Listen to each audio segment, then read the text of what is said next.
Hello then, a very good morning to you this Monday morning. Welcome along to Sewing Street. My name's Debbie Shaw and I'm going to be with you for the next 3 hours. Now I just want to mention straight away that we've got the launch of the Flower of the Month panel coming up at 9 o'clock, sorry. But we put some pictures on our Facebook and Instagram pages yesterday of a bag that I made up yesterday afternoon, and I think it's going to be incredibly popular. So we're going to give you a little bit of a heads up if you want to get ahead of the game and order yours now, because I am convinced this is going to sell out. You can order now. However, it's so brand new to you, it's not actually available on the website yet. You need to phone, okay? So if you take note of the item number, which is going to pop up here, and your price, and you go on the phone lines to 0800 001 4433, quote that item number, order as many as you like. It's not just the panel with the Lily of the Valley, there's also all of those 2.5-inch strips of fabric as well in beautiful coordinating colours for just £9.99. Now, a flower of the month, as its name suggests, we're going to bring you a flower every single month. So the idea is that you can start to build up maybe a quilt or a wall hanging. However, if you just can't wait for the next flower of the month, I've made a tote bag with it. I've used the panels on the back to make the back, and I've stitched in the ditch. It's not really stitching in the ditch, it's just stitching over the lines, but it makes it look as though it's pieced. And I've used coordinating grey fabric on the inside, which you have as well. And I've still got enough left to make another bag in the stripes on both sides. So there's a lot of fabric there. But whether it's cushion covers or bags or... Oh, I did have a message on my Facebook page when I put this on, asking if you would be able to do the slashed fabric technique. Absolutely. Order 3 and your grey fabric, and then you'll need your clover slash tool, or you can do it with scissors, a little bit more time consuming, but it is possible, and you will be able to make a beautiful slashed fabric, either a cushion cover or a pillowcase. Sorry, a cushion cover or a bag is what I meant to say. It will go on the website later on, but this is allocated to the 9 o'clock show. So at 9 o'clock it's available on the website, but I just wanted to let you know, because you're here with us bright and early in the morning at 8 o'clock, you get priority. We're spoiling you this morning. So if you do want to get hold of it, you need to order on the phone lines. Okay, brand spanking new. Isn't it pretty? Isn't it lovely colours? It's so soft, it's so delicate, it's a really beautiful drawing with the flowers. There's so much detail on there. With the bag as well, sorry, I should move off this, shouldn't I? With the bag, I've stitched around that part, so again, it looks like I've put a border around it. I haven't. You could, if you want. I'll tell you what we'll do at 9 o'clock. We'll put a border around it to make it a little bit bigger, and then we'll miter the corners of the border as well. So we'll do a little bit of technique stuff too. So £9.99, order as many as you like. But do go through to check out. If you're ordering on the phone, do pay for it. Pay your £3.95 postage, and make sure that you've got yours straight away. And talking about your £3.95 postage, there's only one to pay. So if you want to come back later and you think, oh, I should have ordered another one. I should have gone for that grey fabric that came with it. There's only one postage all the way through until midnight tonight. You won't pay any more if you order anything else later on. However, that's not an early bird. Well, it kind of is. This is your early bird. So at 8 o'clock in the morning, we bring you a reduced priced item for the duration of the day or while we have stock. And here we have 2 fat quarter bundles of beautifully bright rainbow coloured fabric. Look at those. Are you making rainbow bunting? I'm going to be doing a little bit of reverse applique later on with Tilda fabrics, but you could do the same thing with this. It works out at £1.24 per fat quarter. Oh, that's great value for money, isn't it? And there's 16 in there altogether for your £19.98. So a fat quarter, if you're new to us, you think, well, that's rude, fat quarter. I thought it was the first time I heard that name. How dare you? That's a fat quarter. So on average, I'm an inches kind of girl. It'll be 22 inches by 18 inches in size. It's a nice craft weight of fabric. So if you're making crafty kind of items, if you're, I don't know, pleating and tucking and smocking and or folding and you know, those kind of things, I think this is going to be perfect for. Or of course applique. I would, as you can see, it's quite sheer. I would put some backing on this if you were going to make anything substantial, but a bit of interfacing on the back will actually brighten up the colour. Put something white behind there and it'll really intensify the colour. So that's a bit of a tip for you. So again, £19.98 for 16 pieces. Ideal to have in your stash, but ideal, I think, again, if you're decorating your windows with bright rainbow colours, as we all seem to be at the moment, then that is perfect for you. So again, you can order on the website for these. We have less than 20 of these available for you now. It's sewingstreet.com if you ordered on the phone lines. That's how on the website. That's how they're going to come to you. Or you can order on the phone lines, which is 0800 001 4433. You're getting the 2 fat quarters for £19.98, all bundled up with a bow on. It's like a bonus ribbon. So don't throw that. You can actually use that for projects as well. And you can multi-order if you like. We've got less than 20, but if you want to order 10, you better get in there quick. Order as many as you like. And again, that opens up your basket for the rest of the day. You've paid your £3.95 postage. So if you want to come back later on and order more fabrics, or maybe it's threads, we've got books coming up later on as well, then there you go. So if you're new, hello, welcome along this Monday morning. Have you just been channel hopping and you've happened upon Sewing Street? Do you sew? Are you interested? Well, you wouldn't be there if you weren't, would you? We're quite a new channel. We've only been here for 3 months and we are growing very quickly. If you have a look at our website, actually, and you'll get an idea of the kind of thing that we do. But just to let you know, when you go to our website, it'll come up with Jewellery Maker, and then there'll be a video right in front of us of probably me at the moment, or whatever's playing out live. Jewellery Maker is our sister company, and at the moment we're borrowing a little bit of their website while we're building our own, because again, we're quite new. So don't worry about seeing Jewellery Maker. And if you try and find us on Freeview later on this afternoon or on Sky and you see somebody making jewellery, don't worry, you've still got the right number. We're only live for 3 hours in the morning. So here's our website. So you can see it says Jewellery Maker, but there's sewing going on there. As you scroll down, we have our catalogue, and then that'll take you through all the different departments that we have for you. So books and patterns, fabric panels, pattern fabric tools, and as you go into those, you have a list of everything that we have. And again, those categories are growing by the day. When you go back to the home page again, underneath there are the products that we have available for you in these 3 live shows. So again, if you can't stay with us for the whole 3 hours, then take a look on the website and have a look at what's going on, at the kind of deals that we have coming up for you. Early Bird is something that we bring you every single day. It's selling really quickly. We're down now to single figures, so that's how quickly we're going with this one. So you can also come and have a chat if you like on Facebook. So we don't have email addresses or anything like that. We are very new, but you can contact me this morning. If you go to our Facebook page, which is the Sewing Street TV Facebook page, and go to visitor posts. Nigel has already been on there saying, here's my drawstring bag, which is from one of my sewing machine panels, which is lovely. And oh, Angie's been there as well. And she says, morning, Debbie, looks like an exciting show. So that's on Facebook. So I've got my phone here so I can pick those up. We've also got a Facebook fans page. I'm not there. So you can leave messages, you can leave comments, you can leave pictures, but these are the ones that I'll pick up live in the show this morning. Right. That's 9 o'clock. That's going to sell out. This sold out previously. This is a back in stock for 50 embroidery threads. Somebody's been in here again. I tidied that up so well last time I brought you this. All in order, some the right way up and some upside down, and there you go. These are 50 different coloured threads. And you've got lots of different shades. So I shan't take them all out, but you can see lots of different shades. If you have an embroidery machine, you'll know that it's like painting with thread. So to have all of the different shades, because unlike paint, you can't blend these together. So it's advantageous for you to have all of these different shades so that you can create that three-dimensional kind of look.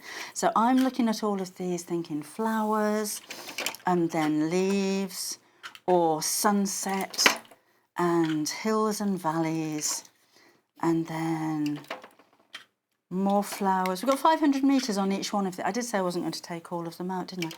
We've got blue skies. There's neutrals in there as well, so you've got different shades of silvers and greys. But it's so nice, if you are embroidering, to have the colour palette that you want, rather than kind of making do. You know, because you won't, if you don't have the colour that you want, and generally you don't, sorry, this is, I get a bit, it's got to be right with this one. This will entertain the kids for hours, by the way. What can I do? Oh, put my embroidery threads back in the right way. So, yeah, if you've got a particular pattern that you want to stitch out and it calls for a colour that you haven't got, I doubt if you're going to wait until you can order that right colour and wait for it to arrive, or you can get out to a shop if we ever get to shops again. You'll make do with the colour that you have, which may not be quite right. But here you've got 50 shades of different colours of threads, so you know that you're always going to have the right colour. I should be so cross next time if these are all mixed up.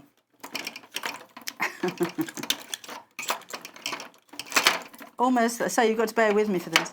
Only works out at £1 each, and of course you've got a free box to store them in as well. And they all fit perfectly, and when you've used them all up, you can simply use these for other threads as well. So, and again, this sold out last time. So if you've missed out previously, then now is a good time to place your order. That's what it should look like. Whew. So again, £49.99 is your prize, £1 for each one of those spools, which is amazing value. And you've got the clear box which locks tight, so you can actually see what's inside there. And of course, if you do tip it upside down, they're not all going to fall out. So fantastic value for money, really is. Nice gift idea for somebody that has an embroidery machine as well. You can never have enough thread, can you? So it's all polyester thread, as you would expect for embroidery thread, so it's nice and strong, and it has a sheen to it. Embroidery thread is a little bit finer than your regular sewing thread, because your sewing machines or your embroidery machines are going to be sewing over the same spot so many times, so you don't want to leave puncture holes in the fabric because your thread's really thick. But it normally has this really lovely shine as well, because your stitches are going to be three-dimensional because they're stitched over so many times, and they reflect the light, so it gives a really lovely dimension to your sewing.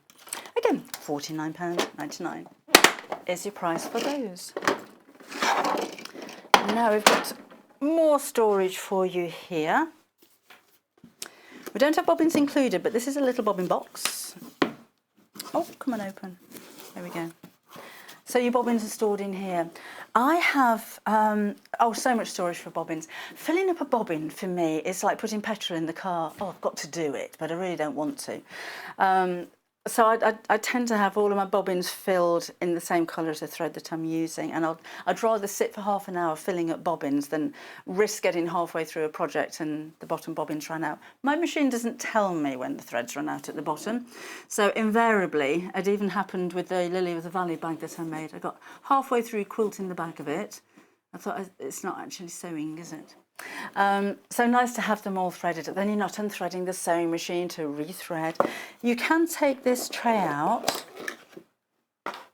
and you've got a nice little jewellery box there. So it doesn't have to be just for your bobbins. So you can keep that for storage for maybe your embroidery scissors and little notions, special things. If you've got a nice pair of scissors that you're buying as a gift, that would make a fantastic gift box as well.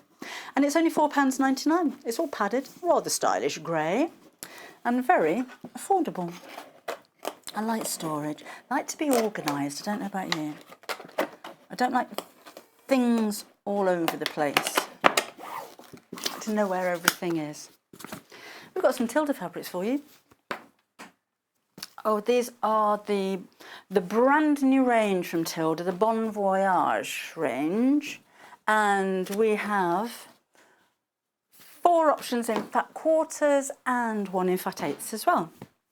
So we've got the reds, these are like a large floral design, and they all match together beautifully. Very recognisable as Tilda, isn't it? I think if you've seen a Tilda book or you've bought Tilda fabric before, you can recognise it. You can with a lot of fabric designers, to be honest. So £22.99 brings you 5 pieces. Personally, I would add a bit of plain, because I think if you're going to use them all together like that, it can be a little bit confusing, or the patterns get confused together. Whereas if you added a plain, so for instance, I'm just going to take one of these out. In fact, I'm taking these out as well, just to show you. Come on out. So if I was going to use all of those together, they kind of blend into each other. Whereas I've just put a plain in the background, then you'll find the patterns start to really pop and really stand out. A grey would look nice with that one, as I've got some grey fabric, haven't I? Let's have a look at that one. See, a completely different look. This is the light grey fabric that we have in the 9 o'clock show. But it makes your pattern fabric go a lot further. You know, quality fabric like this isn't the cheapest on the market, and you really want to stretch it and make the very, very most of it. So just by adding a plain in there, of a good quality, you know, don't go putting anything cheap and scratchy next to it, but it makes your pattern fabric stand out, and it also makes the whole pack go so much further. This is for a Tilda fat quarter as well, but the colours go really well together. We'll talk you through that later on. But these are the 5 fat quarters. So are you quilting? Are you Tilda doll making? This could be homewares, cushion covers. You could easily get a cushion cover front out of a fat quarter for quite a large cushion. So that's the large flowers. This is the red small. Inspired by Tonna Finnegan's travels. And it's kind of ceramics and pottery was the inspiration behind this range, and called Bon Voyage because she wants you to look forward to the days when we're going to be able to travel again, apparently. I like the ditzy designs on these as well, very small pieces, so if you're patchworking with maybe even 1/2-inch hexagons, you can pick out designs on there without losing them. And again, if you're doll making, these are kind of proportionate to Tilda doll kind of sizes. Maybe the big ones would be too big for a doll's dress, but these would be perfect for the little ladies. So that's £22.99. We also have the large print in the blue. It's a bit lilac-y. Wouldn't have called it blue myself. So if you're looking at your screen thinking that's not blue, I don't think it is, but we're calling it blue. So again, we've got the reds, these mixed together as well, so you can go for both kits and you know you've got just the same dye batch, you've got exactly the same colours and exactly the same designs. Where am I seeing a bird? Oh, it is a little bird there, isn't it? Never noticed that before. Lots of detail in these as well, I like that. So that's your blue bundle, 5 pieces.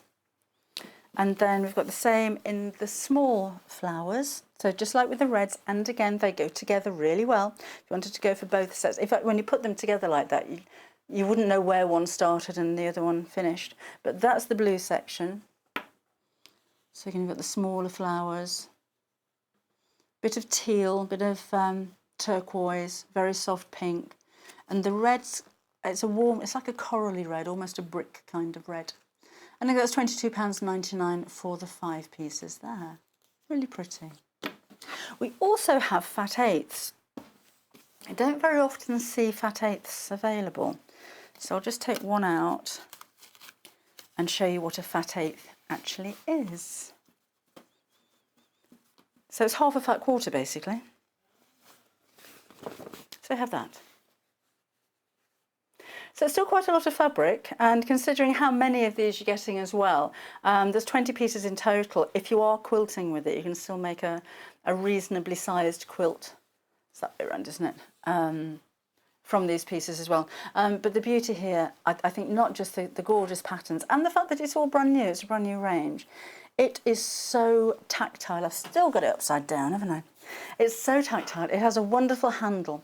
So Tilda fabric has a really lovely smoothness that you expect from quality fabrics. That's what makes them. It's not a see-through fabric. It feels smooth to touch, so you have very fine threads that are very closely woven together. That is a really quality fabric, and quality of print is really important as well.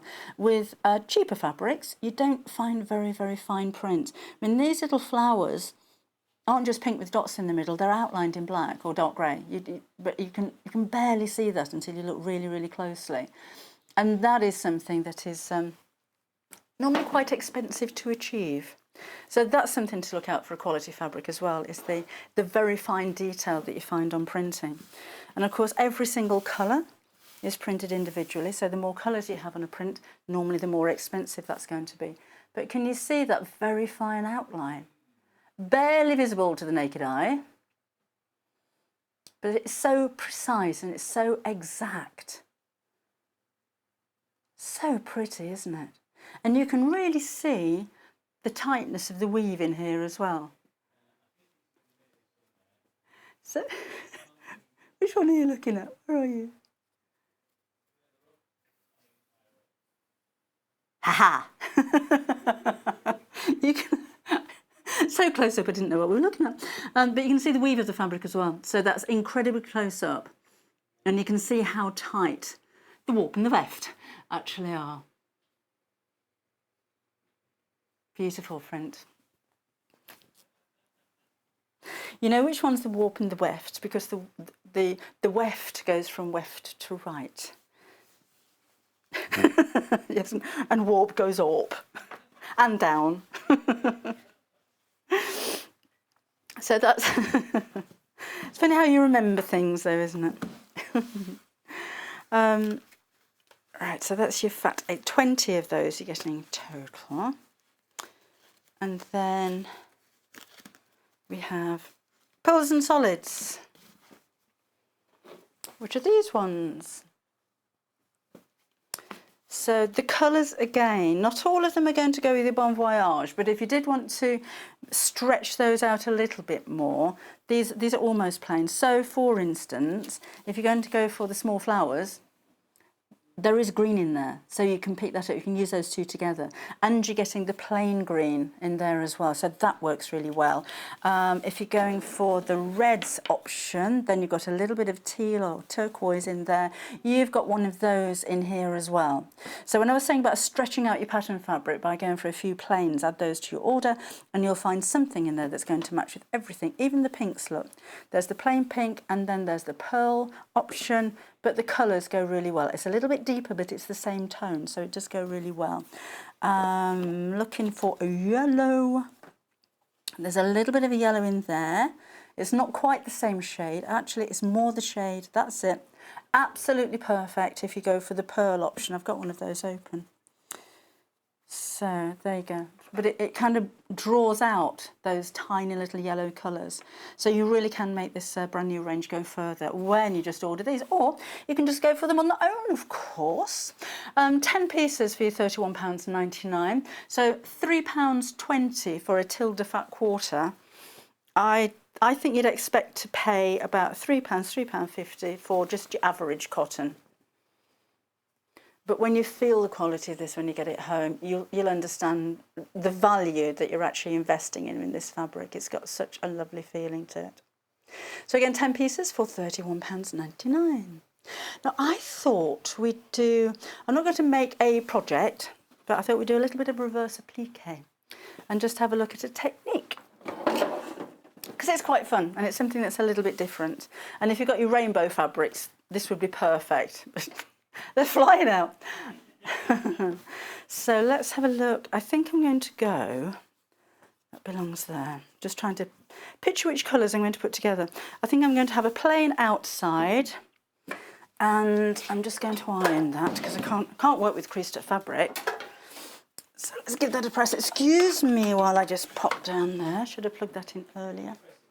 So I've got my pressing mat, I've got my cut and press. clear a space. Best press would work really well, actually, taking creases out of here.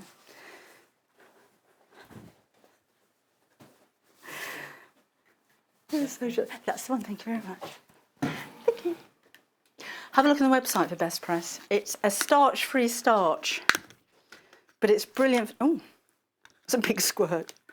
It's brilliant. That's better. A fine mist would be preferable rather than a big squirt. I'll just avoid that area till it's dry. It dries without staining, and it just melts away the creases. And it'll give a little bit of stability to your fabric without making it stiff. Sometimes with starches, they can actually leave that starchy residue on your fabric. But this doesn't. Give that another squirt. My iron's not quite hot enough yet. Should have been more prepared. Okay, that'll do, I think. And it smells lovely as well. What fragrance have I got? Oh, I've got this. There's a lavender flavoured one, which I really like. Okay, so I'm going to have my background in the red. And then I don't need to iron all of those, actually. And I'll need a piece of scrap fabric as well, so I'm just going to use a bit that I found in the corner of the studio. I did put a tutorial for a tote bag on YouTube using this technique, because it's really quite fun and I think it looks really effective. So let's fold this in half, and I'm just going to cut out a heart shape. If you have a heart shape template or any shape that you like, it could be a square, it could be a circle, and then you can use it, but I'm going to do quite a big one in the middle. This is rather indulgent.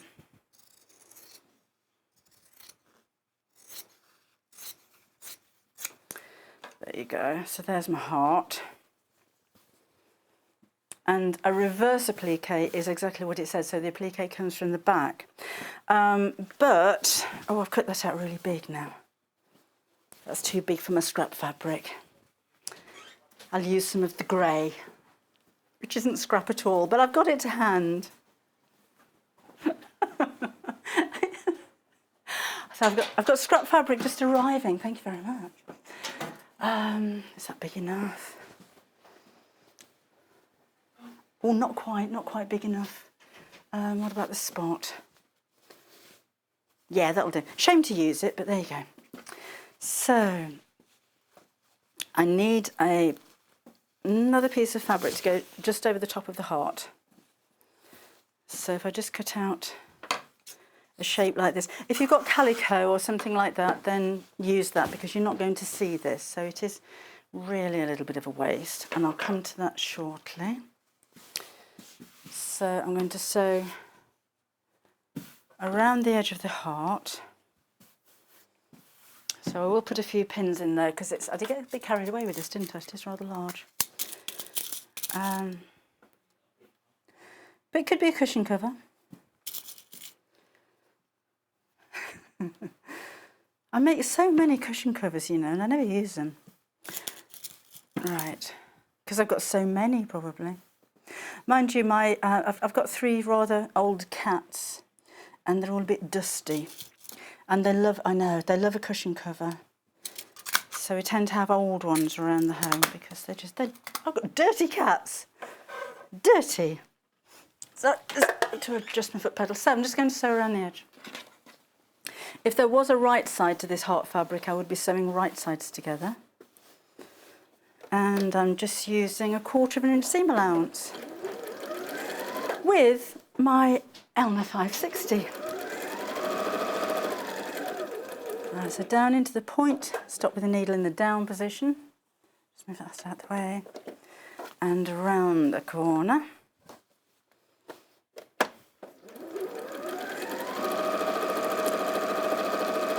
So take your time going around curves, and maybe plenty of pins if you've got a piece this size. So I want that to be nice and curvy, because this is going to be the edge of my heart when I cut the centre out. So down into the point, and again stop with the needle down. turn around. I'm having flashbacks to yesterday. Needle down, turn around, carry on. There we go. So again, just take it easy around the curves. You can always go back over it again if you find that your line's a little bit wobbly when you're finished. Don't want any puckers, so I'm holding the fabric nice and flat. And back to the beginning. And snip. So this comes out, pins come out.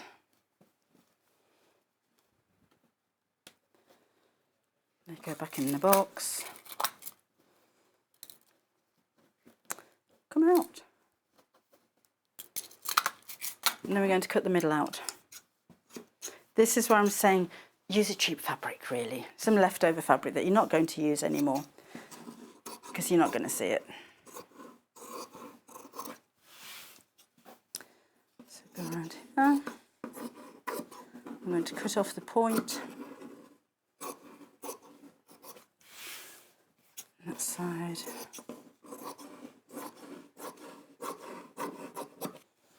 And when I come down to the point here, I'm going to snip up to the stitches. And I'm going to snip into the curves around here as well, just so that the seam lies flatter when I turn it the right side out.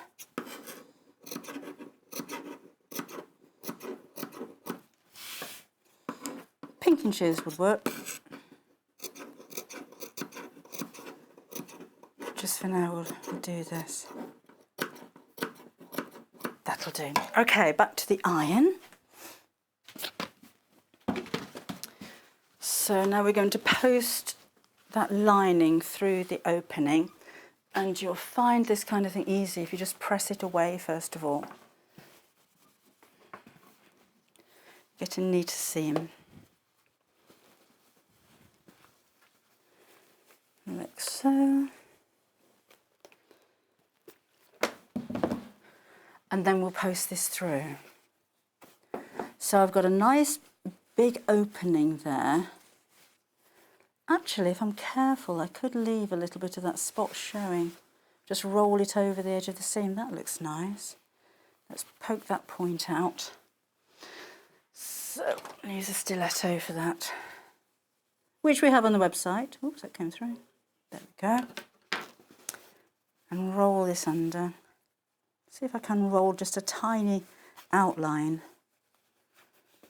A bit more difficult on these curves. Maybe not. Let's get the seam right on the edge.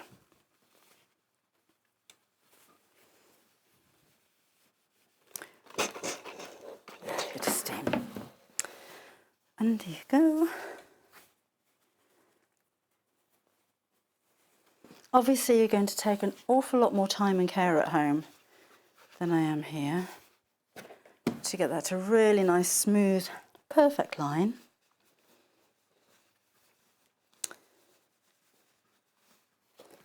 Around another corner here. So by cutting into the point, I've got a nice pointy point to my heart. Debbie Shaw, she's got such a pointed heart.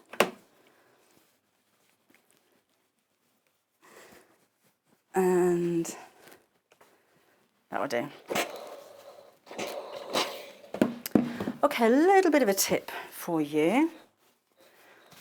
I don't mind that some of this lining bit is a little bit puckered and gathered because I'm not going to see that anyway. So you don't need to cut that off, but I am going to hold it flat with a little bit of 505 spray. Spray in a well-ventilated room and not near your sewing machine. It's not my sewing machine, is it? Okay. So you don't have to do that, but it just helps to keep everything nice and flat and in place. So now there's my heart shape finished. That will dry. That's the spray glue. Then we will need another piece of scrap fabric. So I'll take the rest of this spot. We'll put that to one side for now.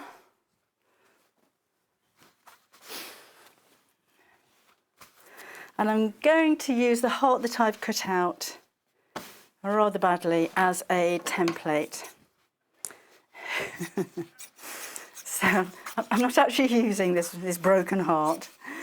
I just want an idea of the size that I need to put my fabric strips over the top. So I'm just cutting a piece of fabric about 1.5 inches larger all the way around. So I don't need that anymore. And then we'll have some fun with fabric strips. So what have we got? We've got a little bit of red. And these are all from the Tilde bundle, even the plain one is from the Tilde bundle. So let's cut a strip here, fold in half and press. And I just need enough of these to cover over that heart shape. So I'll have that one, and we'll use that one as well. Then we'll have a bit of green.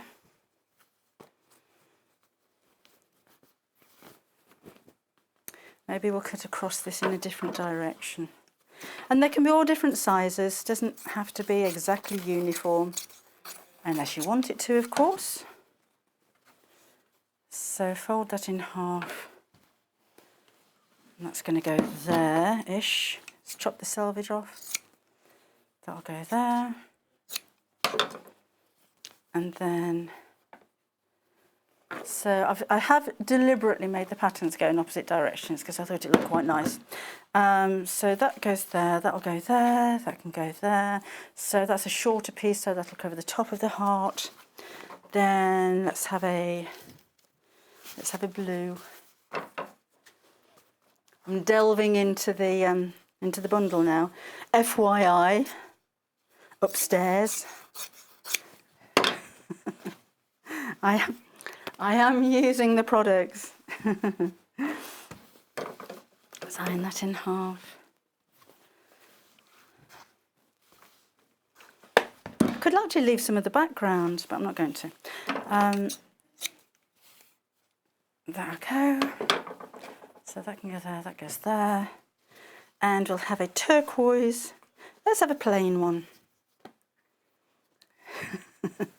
I can have what I like, there's no stopping me now.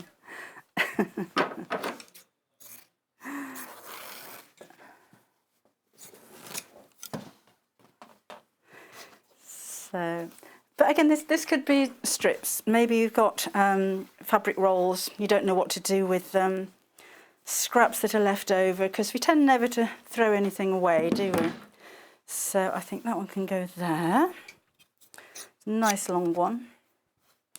So that can go there, that can go there. That's too short. So that for another one. Should have a bit of yellow. And I think we might have enough to cover it then.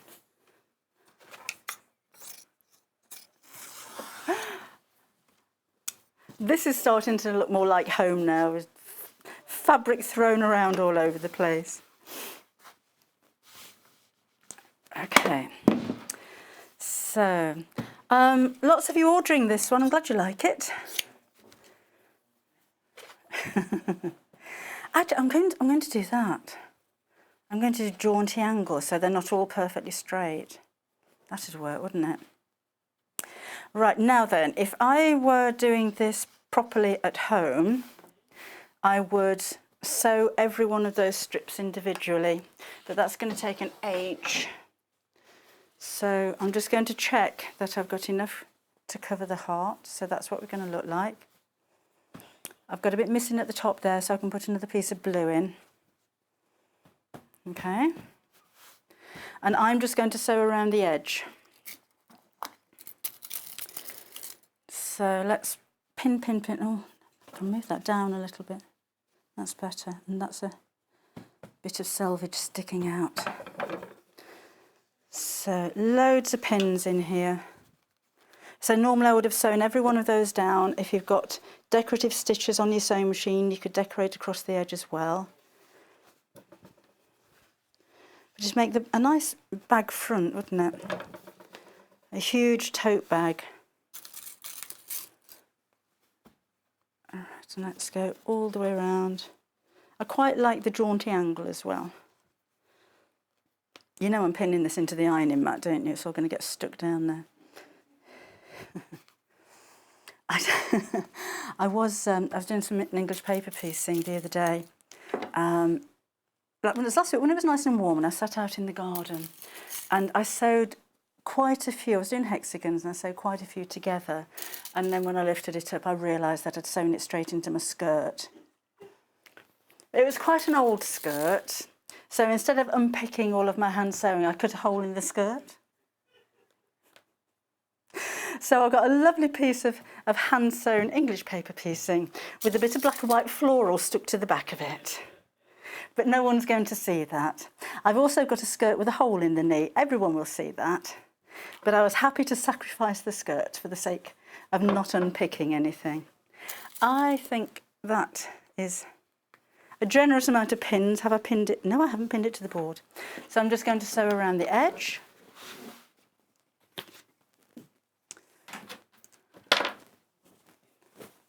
It's like a magic trick.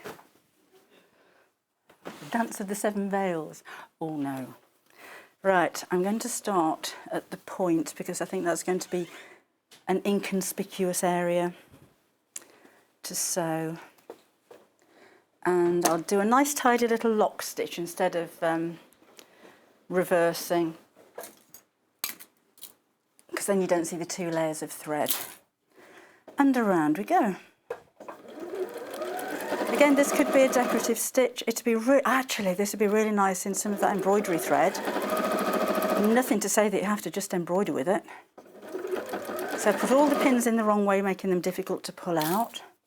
Oh no, I've just got an edge showing there. Look, let me move that one down a little bit. I don't want to see any edge. That would be the benefit of actually sewing all of those pieces down first of all, but do that at home. Do sew all of the pieces down.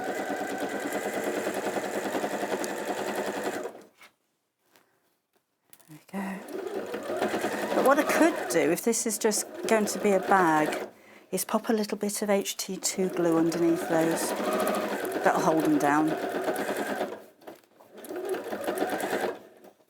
So into the point.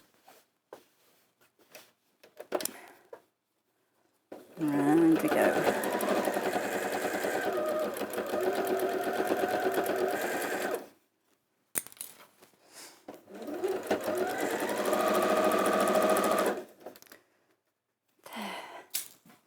So again, you can see all of the top stitching, so I'm trying to keep that as neat as I can.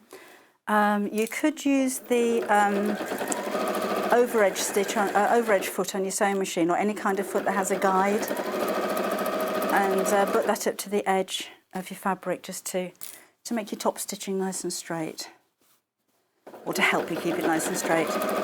Back down to the corner, match up the stitches there, and another little lock stitch to keep those in place. And then we'll chop that off, trim that thread back there, and that's finished.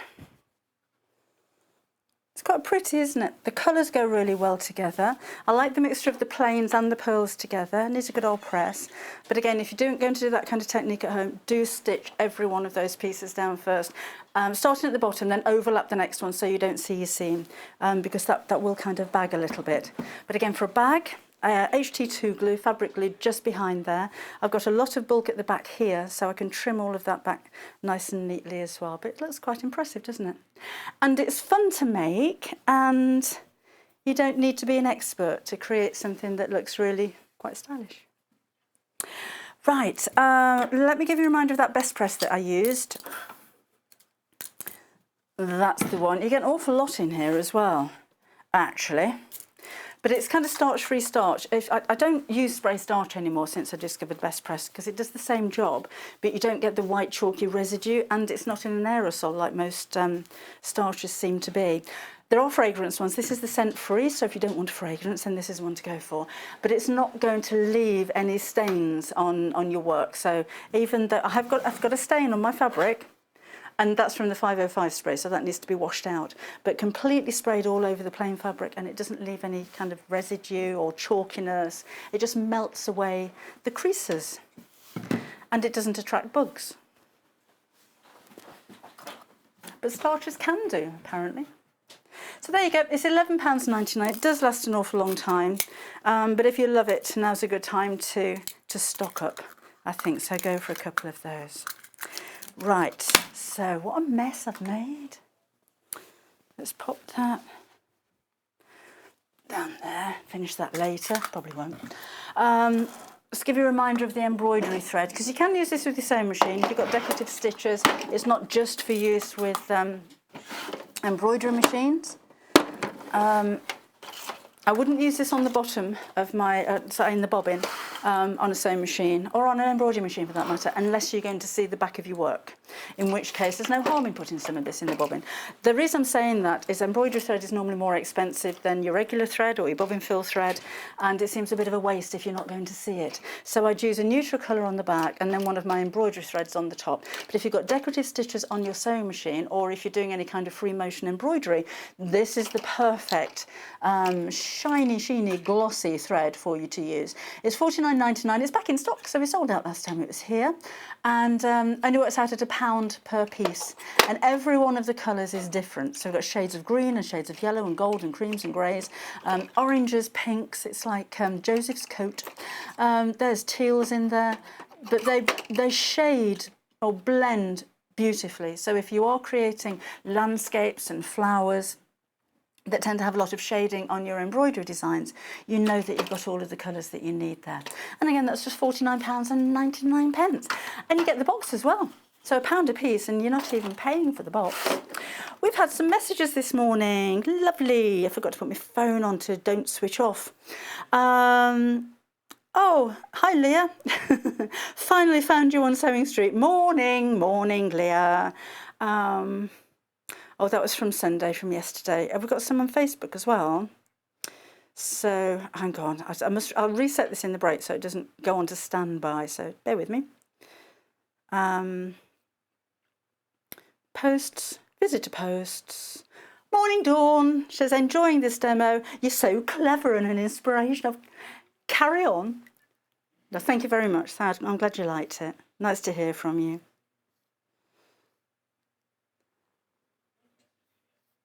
If you want to message the studio, by the way, I'm on Facebook, and it's the Sewing Street Facebook page. If you go to visitor posts, you can put pictures on there as well, so it'd be nice to see what you've been up to. If you have any questions, if you have any requests, then do come and let me know. Or shall I show you? While you're there on Facebook, you may have seen the Flower of the Month panel. This is the first one.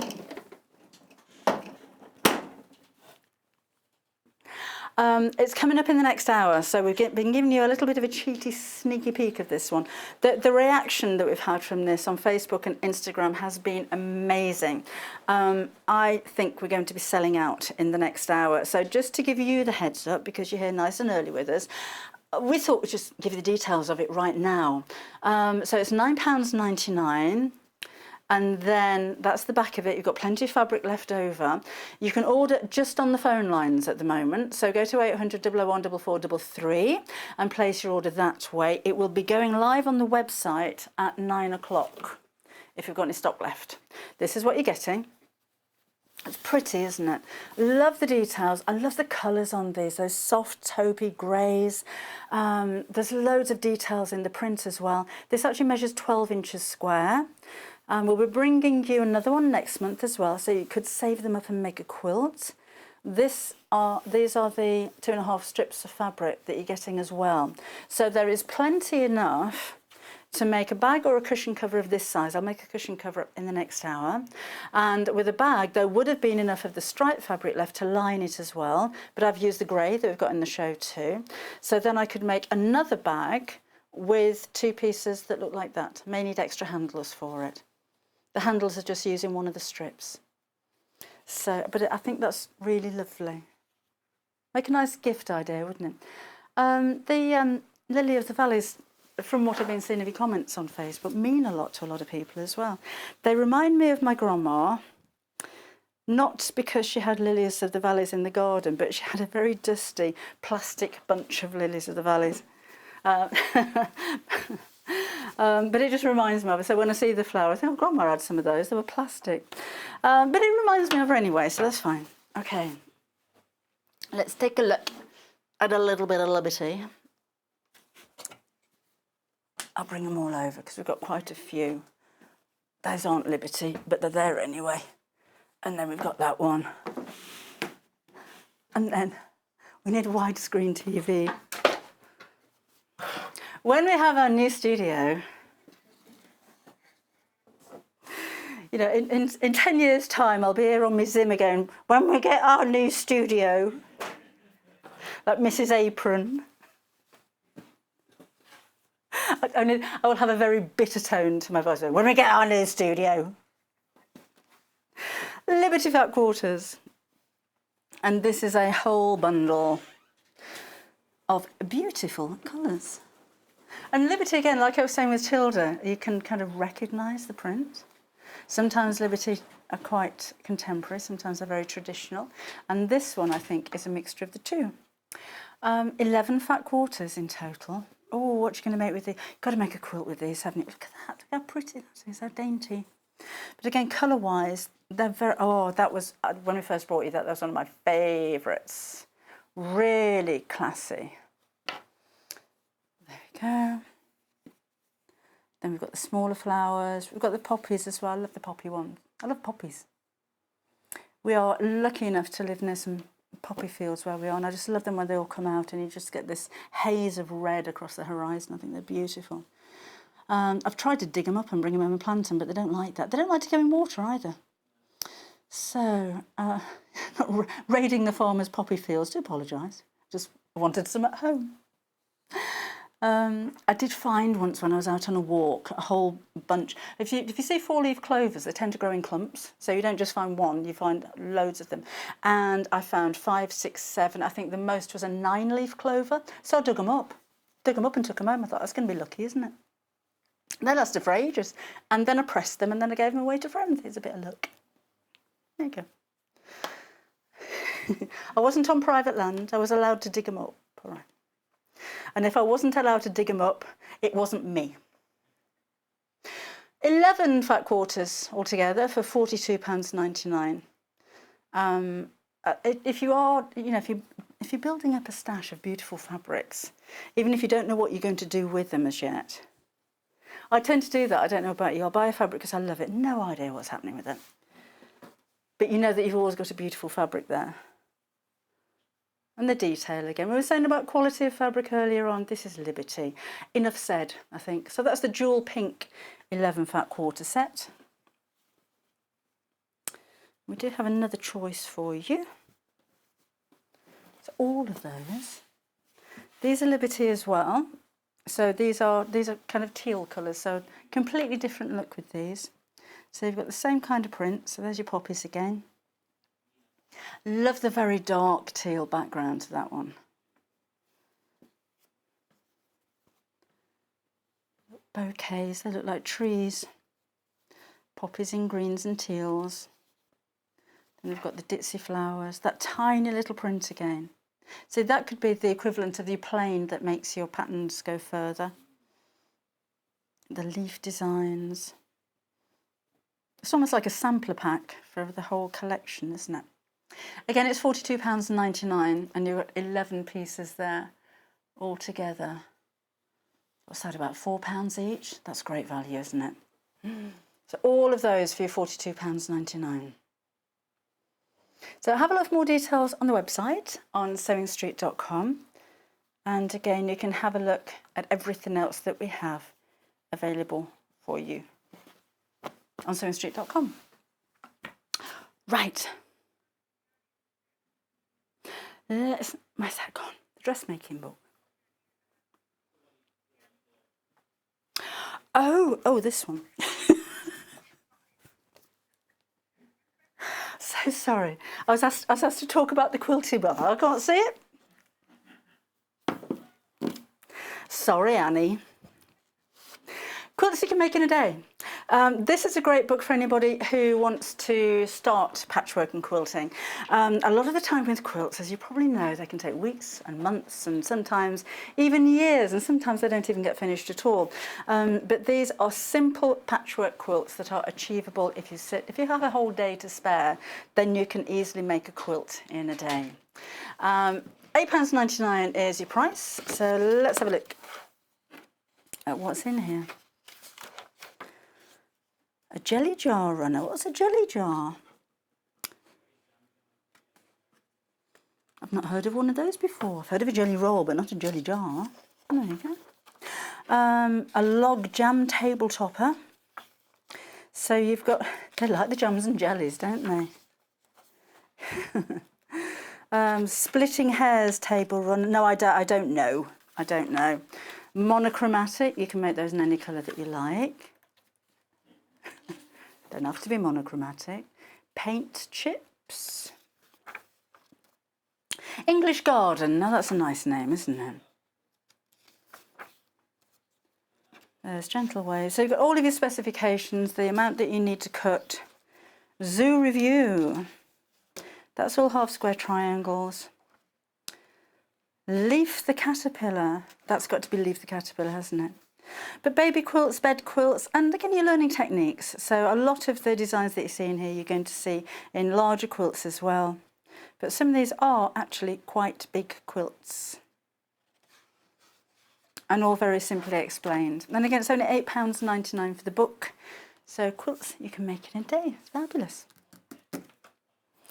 So I shan't knock that on the floor again. Let's take a look at these other flat quarters just before we move on, because we're coming up to the end of the hour now. And remember, we've got that quilt panel coming up in the next hour. But these, the monochromatic quilt in the blacks and whites. So I like black and white.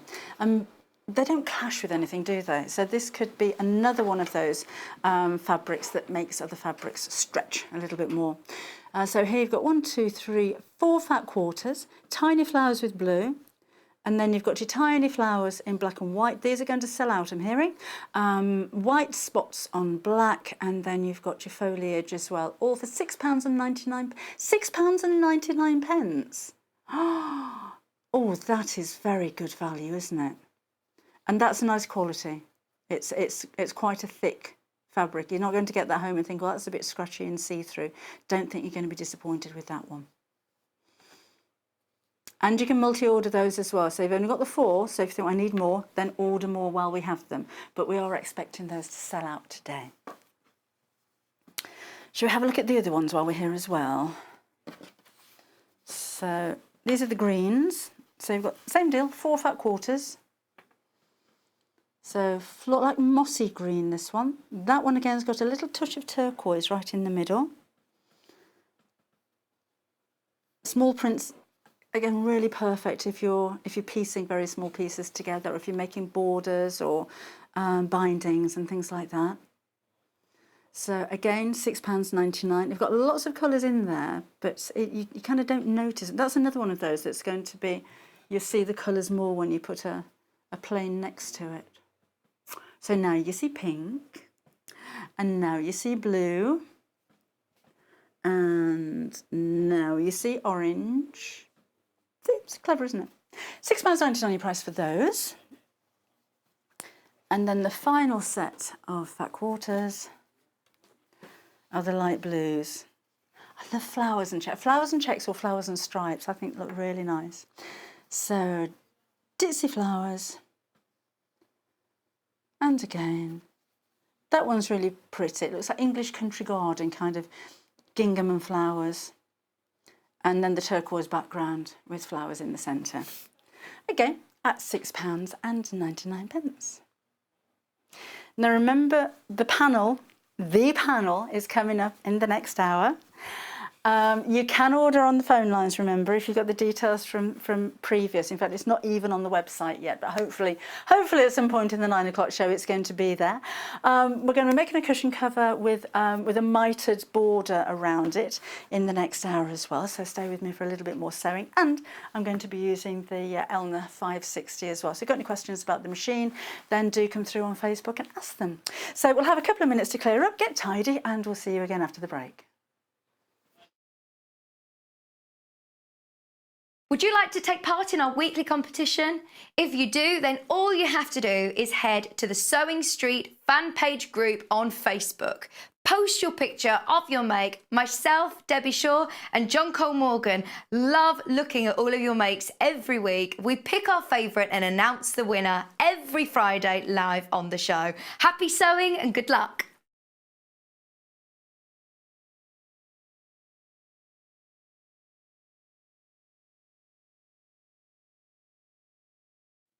Hello there, I'm Debbie Shaw, and I would love you to join me on the first Monday of every single month for Sewing Street Surgery. Now, this is a dedicated hour where I answer your questions, and that could be questions about techniques, it could be questions about tools, it could be questions about new products, or maybe something that you've seen that you just don't understand. There's a lot of questions about tensions on sewing machines, and there's a lot of questions about working with different weights of fabrics. So if you have a question that you'd like to ask me, the easiest way to bring a question over to us is to go to our Facebook page and post your question on there. I will collate all of those questions throughout the week. If we need any new products for you, or if we need any new demonstrations, those will all be worked on leading up to that first Monday of the month. So do join me, Debbie Shaw, on Sewing Street Surgery on the first Monday.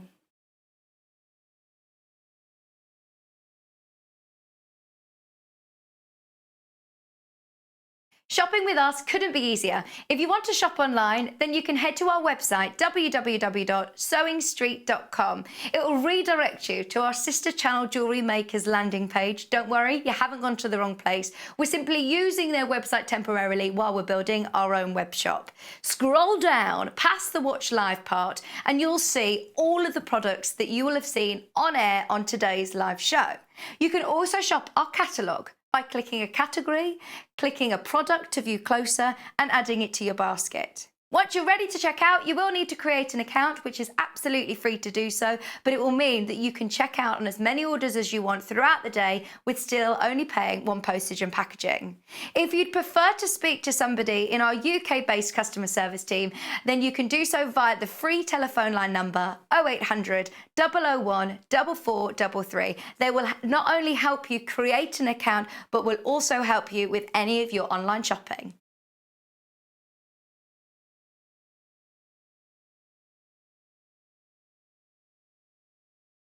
Hello and welcome. We love hearing from you, and we really hope that you can follow us on our social media platforms. We've got Instagram, which is @Sewing Street.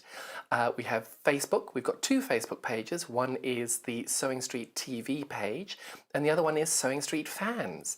All 3 of these are monitored all the time by our wonderful team, and if you want to message us on air, drop us a line on either of those 3 and we'll definitely be able to answer your questions that you may have. If you post on the actual wall, we can perhaps answer there. Otherwise, message us as well. That works really, really well. Thank you so much for being involved, and it's only because of this community that we're able to bring you all these different diverse products and to be able to answer your questions that you may have. Another way you can stay in touch with us is by signing up to our newsletter. These newsletters are sent out to you very regularly, and they include not only our guest profiles of upcoming guests, but also amazing shows that we've got coming up for you. And if you want to look at the amazing products before everybody else, that's the best way to do it. If you'd like to sign up and you haven't already, the link to follow is www.sewingstreet.com/sign up. You won't regret it. Thank you. Hello, good morning, welcome back again to Sewing Street. Now, I've been promising you for the last hour that we've got our brand new Flower of the Month panel. A third of the stock is now sold out. It's so hot off the press still that it's still not on the website.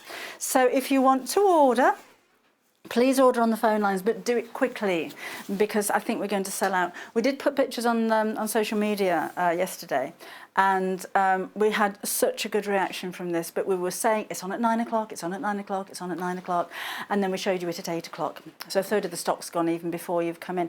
But a lot of you will be joining now at 9 o'clock just to see this panel. So phone only, please, at the moment. It's 0800 001 4433. Say you'd like the Flower of the Month panel. If you can't remember DRW61, that's the item number. You can order as many as you like. Now, as a Flower of the Month, we'll be bringing you more Flowers of the Month, so you can have a collection.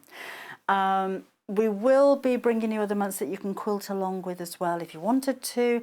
I'd suggest actually that you go for a couple of them, because then you can save one till we've brought you all of the Flowers of the Months, and you can make a quilt out of them.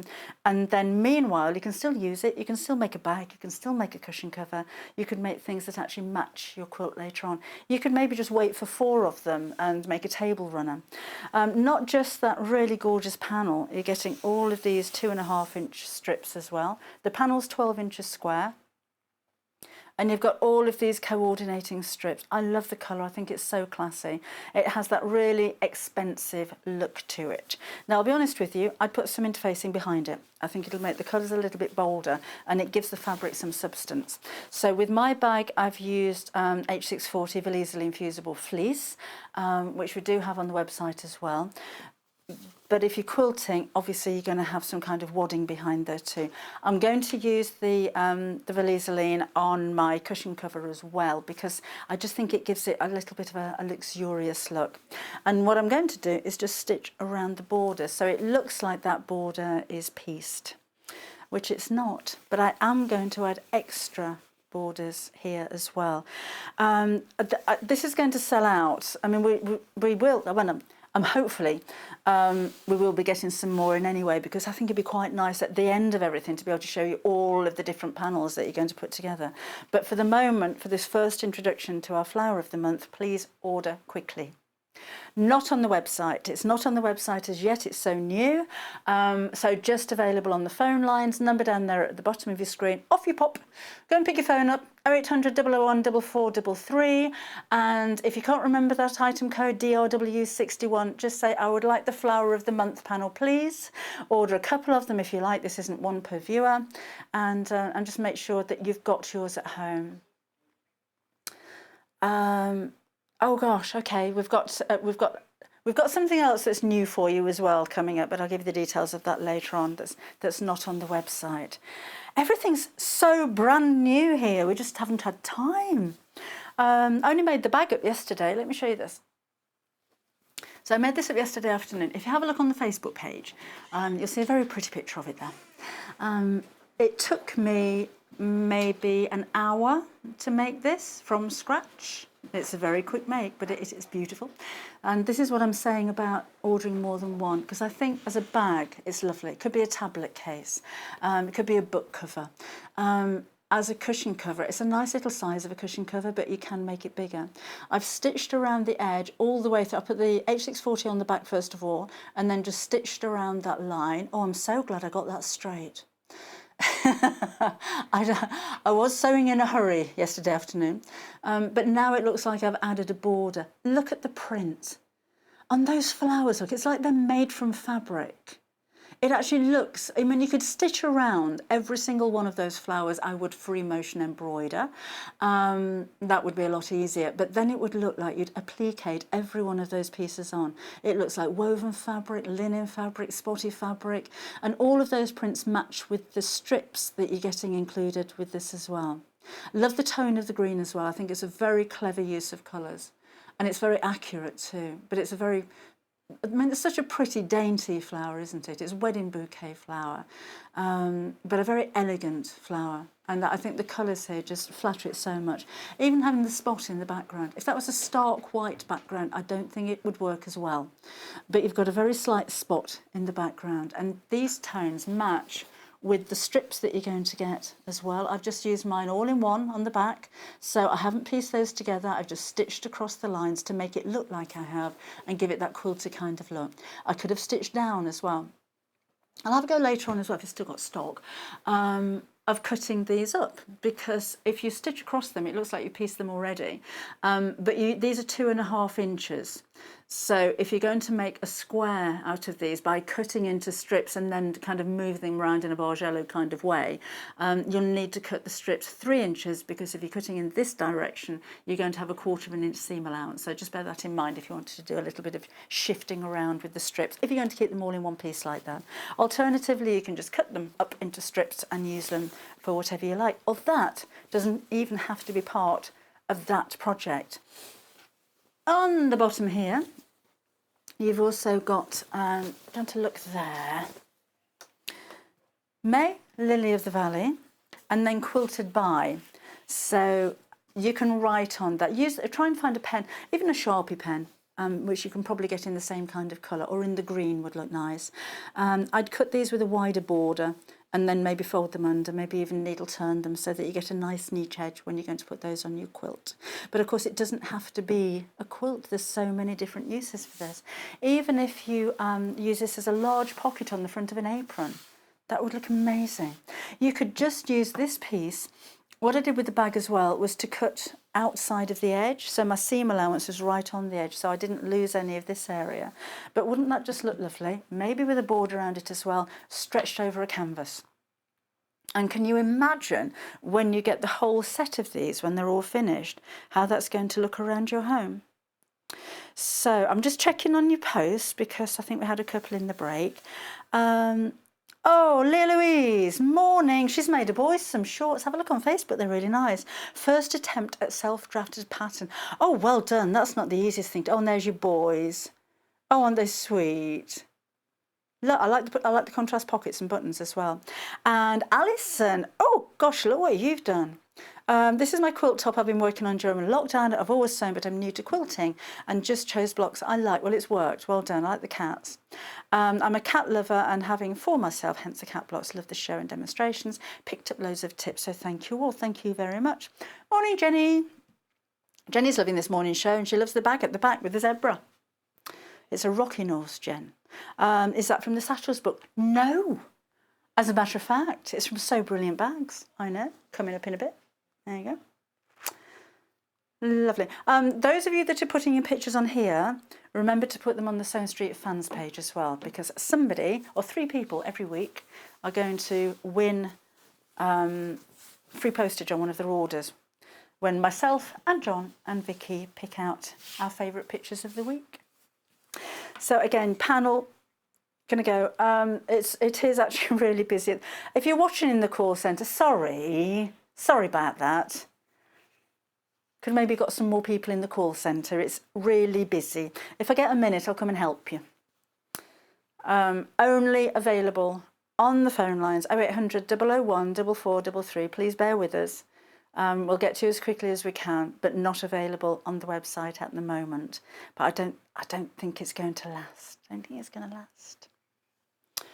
Oh, Patricia sent a message. Thanks, Patricia, for your message. I haven't got it yet, but she says, morning to you too. Just wondering if the grey spotty bag behind Debbie, there it is, yeah. I'd love to make one for a daughter who is expecting her first baby. Oh, congratulations, Patricia. Are you going to be a granny or a grandma, or a nan or a nanny? I'm grandma. My mum was a grandma, so I'm a grandma. To my 2 and a bit. No, I don't. Number 3 on the way. This is it. In fact, that's an adaptation of another bag I'll show you in just a second. So Brilliant Bags is, there are 12 bags, and they're very, very different. It's not using fat quarters or half meters, so some of the bags are really big, but the idea is that you're learning techniques and you're learning how to design your own bag. So there's lots of hints and tips about hardware and zips and pockets and things like that, even deconstructing bags from charity shops and repurposing them. So normally my books will have over 20 projects, but a lot of this, the same amount of pages, but a lot of this is how to do it yourself, which is kind of putting me out of work, isn't it? So this one that's got a drawstring in the top. I've got that one in the studio as well, and that's all quilted. That's my daughter. There's a bit of smocking in there with the drawstring bag. This one's using 5 fat quarters. Lots of different techniques for you. I'll show those in more detail in just a second. So there's makeup bags. I called that the city bag or something, and that'd be a good one to take to work. That's my niece. I get free models with my family. I've got a very good looking family. I'm not paying myself a compliment, but I think my family are really good looking. I have got free models. That sounded so conceited, didn't it? So how to make handles, how to make a square base, and these can be adapted to any kind of bag that you're making. Fitting snaps and eyelets and your hardware, kind of stitches that you're going to want to use. Customizing projects. So this is the baby bag that you saw, but the project in here is actually that one. So I'll show you those in just a second. So again, creating templates, taking to pieces a bag that you found that you like, or coming up with a design of a bag that you wanted to work on. If you've got an idea for a bag, what kind of proportions are going to work? Is that going to work for me? That's the bag with the 5 fat quarters. Lots of photographs and tips in here as well. As you'll find with all of my books, I like to keep things nice and clear and understandable, because I have a lot of followers who are complete beginners or coming back to sewing that don't understand these techniques, or have never used things like oilcloth before now, or fitted poppers and things like that. So I like to keep things very simple and understandable. The shopper bag's probably going to be one of the easiest. This one's a 3-pocket bag, but you don't see any of the stitching on the inside where the 3 panels are joined together. So that's quite an impressive bag. And again, you can make that in any size that you like. That's a little twist bag. I can show you that one because I've got it here. And that's quite fun to do. So you're literally making pleats out of your fabric. If I just open that up, you'll see strips of fabric sewn together, and then you twist them all in opposite directions when you sew them. So although that's a little bag, I bet there's Lily of the Valley in there, that technique can then be used for a big bag. So the instructions for the bag are a different bag, but literally using that technique. But it looks like, I can imagine that in greens and blues, and it'll look like a landscape. But it adds interest. It's something a little bit different, and it's a technique that you can use maybe in cushion covers and things like that. So don't look at that and think, I don't want to make that, but I like the technique. Have a think about where else you could use that fabric and what kind of effect you can have when you use different colours of fabrics together. Because I think that one is quite striking. So that's the beauty one. And that's the huge, I actually gave that one away. I did a prize draw with that one, so I don't have that one to show you, but that's the biggest bag. So just so generous. And I've got a pretty family, I'm not going to deny it. Drawstring bag. This is different to any of the backpacks bags, by the way. So I don't, and then you've got a little bit of smocking on there as well with the drawstring pouch. That's a waves design on a 1/2-inch grid, if you're wondering. And that's the quilted drawstring bag again. I don't use patterns, so there's no increase in size by 200% or any of that kind of thing, and there's no cutting pages out of the book either. So the bag at the back here is actually that pattern, so you're getting all of the instructions to make this. And this one, you can know how to put the binding around there, how to fit the hardware. This has got a dividing pocket in the middle with a zip on it. So I like compartments. I don't have compartments in my handbag at the moment, and things just get lost in the bottom.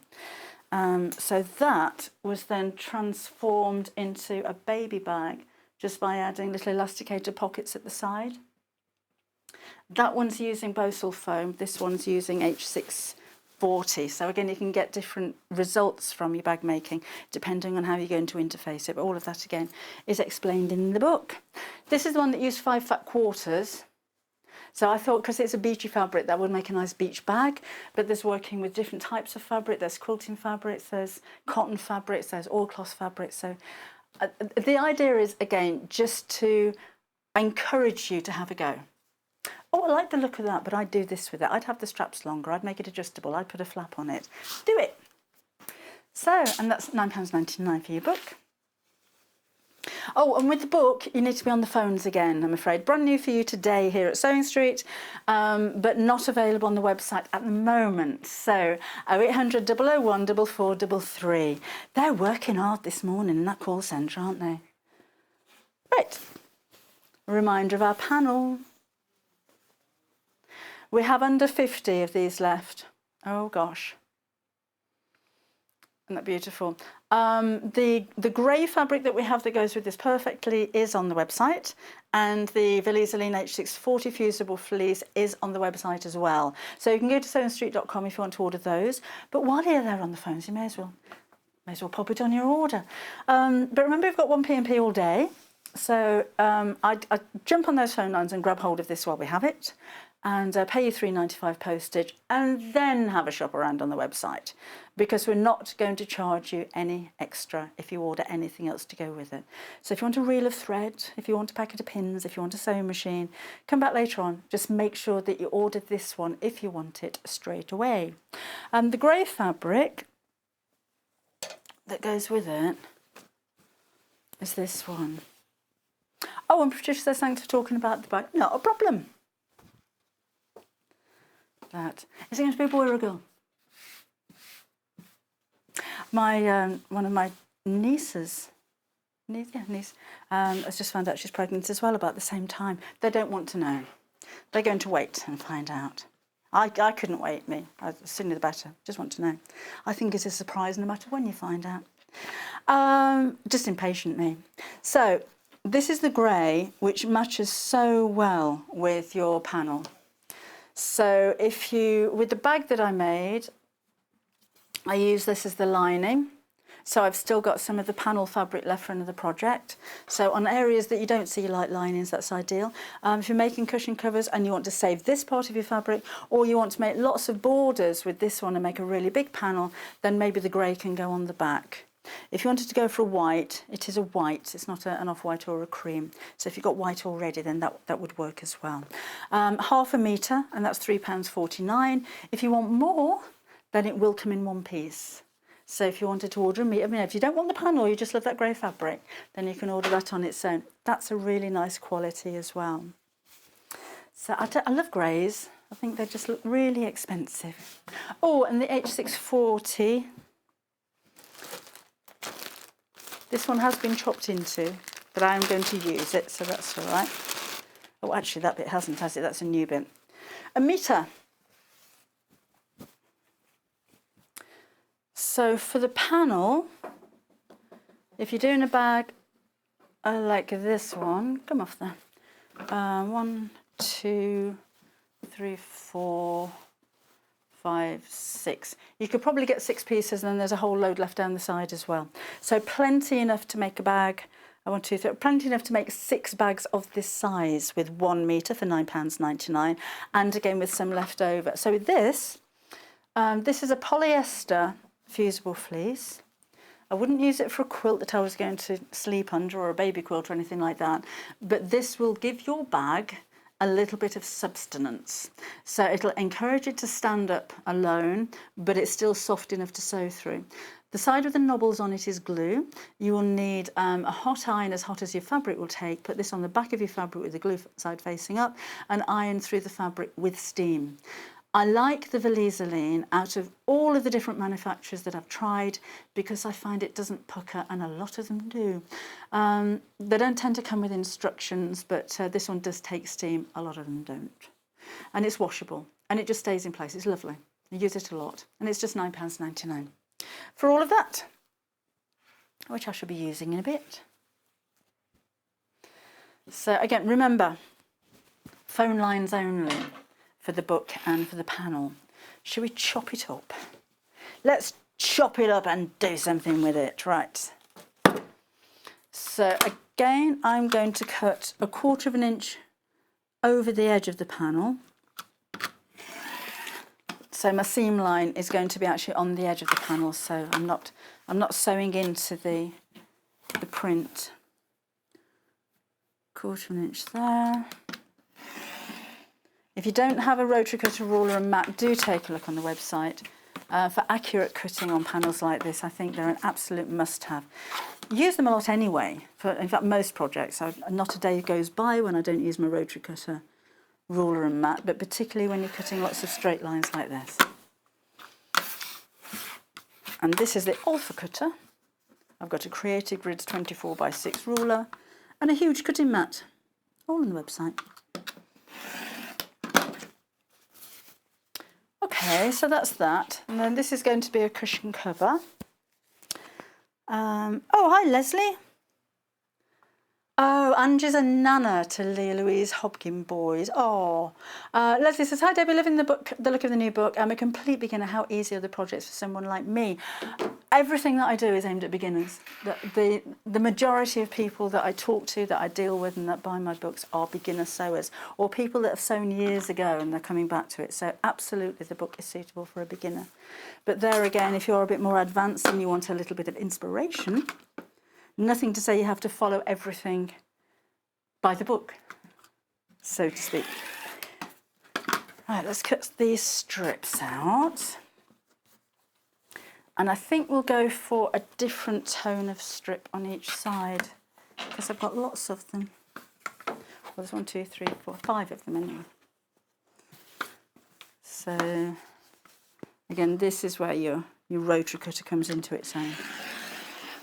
I could probably do, let's see how much we've got. Probably do one tone at the top and bottom and then another one at the sides. Snip across there. Ooh, that went a bit off. Come off. I'm just going to trim that back again a little bit because I got a bit skew-iff. There we go. That's better.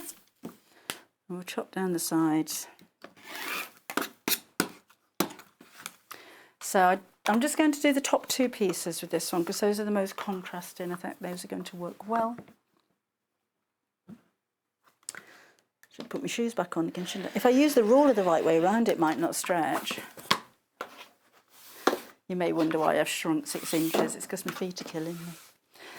Oh, okay, so flatten that out. Again, if you wanted to add some best press or a bit of starch to this to make it a bit firmer, would work. But I think when you put the H640 on the back of it, you'll be quite impressed with that. It gives it a really nice feel. If you want to go for the rotary cutter, I'm using an Alpha. This is actually mine. I like Alphas. It's just what I'm used to. Left or right-handed 45mm blade, which is going to be the most popular size of blade to go for.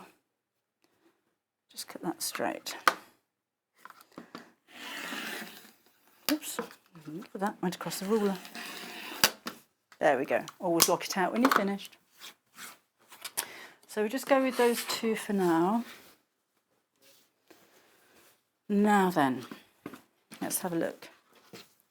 I love the way that you've got the strips that actually pick up on the print in the flowers as well. So they all kind of mix and match together. Let's see how much we've got with half of that. Lovely. So I can do maybe the top and the bottom in that one and the sides in that one. I think that would look nice. So because I'm going to miter the corners, I'm not going to match this up perfectly to the side of the block. I need to extend it by at least the width of this. And I know I've got plenty of fabric here in the strip and I'm not going to use it for anything else. So I'm actually going to cut that in half. It's far too long, but we'll cut that down. Better too long than too short. Whoops. That's gone right off the front of the counter. And we'll do the same with this one. Again, it's you've got some left over, but it'll explain. And those are for the sides.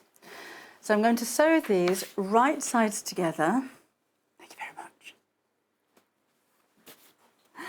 And start and stop 1/4 inch from the corner of each side, from the corner of the flowers. Right? So over to the machine. So 1/4 inch in. I'll lock that stitch. Move that out of the way. And away we go. Doesn't have to be 1/4 of an inch as long as all of your seams are the same, but 1/4 of an inch is kind of standard if you're a patchwork quilter. So that's probably what you're used to anyhow. So I'm just coming up to the edge here and I'm stopping 1/4 of an inch from the end and just lock the stitches out. Reverse that if you don't have a lock stitch on your machine. And then we'll do the same on the bottom. So again, starting 1/4 of an inch in from the edges.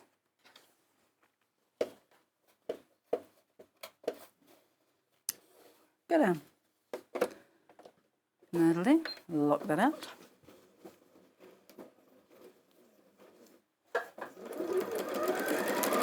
And away we go. I like mitered corners. I love mitered corners on bias binding. You don't have to miter the corners on these. You could do, I'd sew the sides on first and then the top and bottom and go straight across. But I like mitered corners. I think it looks really neat, personally.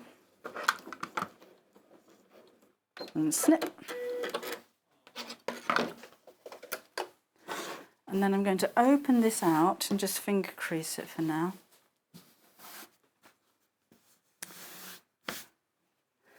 And this one is going to go down the sides. And again, I'm starting 1/4 of an inch in. So I'm actually starting right on the corner. That's a bit more than 1/4 of an inch, but right on the corner there where I finished sewing the previous one. So, fabulous. So that goes in there. If you want to measure and mark that for precision, then that would be a jolly good idea as well. So again, just sewing down to that second piece here. I can move this out of the way so I can see where I'm going, which you probably can't. You know, when we get a new studio, oh, we're going to have so many cameras. We're going to have camera operators and assistant camera operators and floor managers and assistant floor managers, hairdressers, makeup artists. And the same with this one. Right.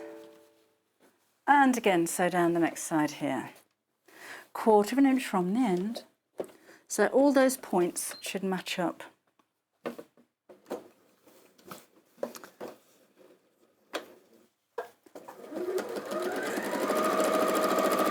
there we go. All the way back down to the second point here. You can feel where that is, but if you want to just put a little mark on there, then you can do.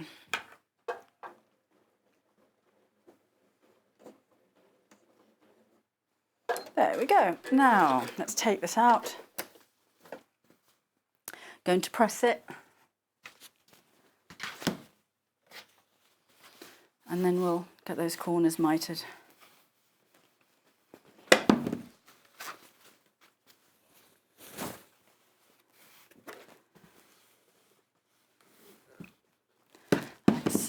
Oh, that looks so nice, doesn't it? I just think they're so elegant, they're so pretty. And they look so expensive. I know you can see through that, but when we put the backing on it, it's going to make such a difference.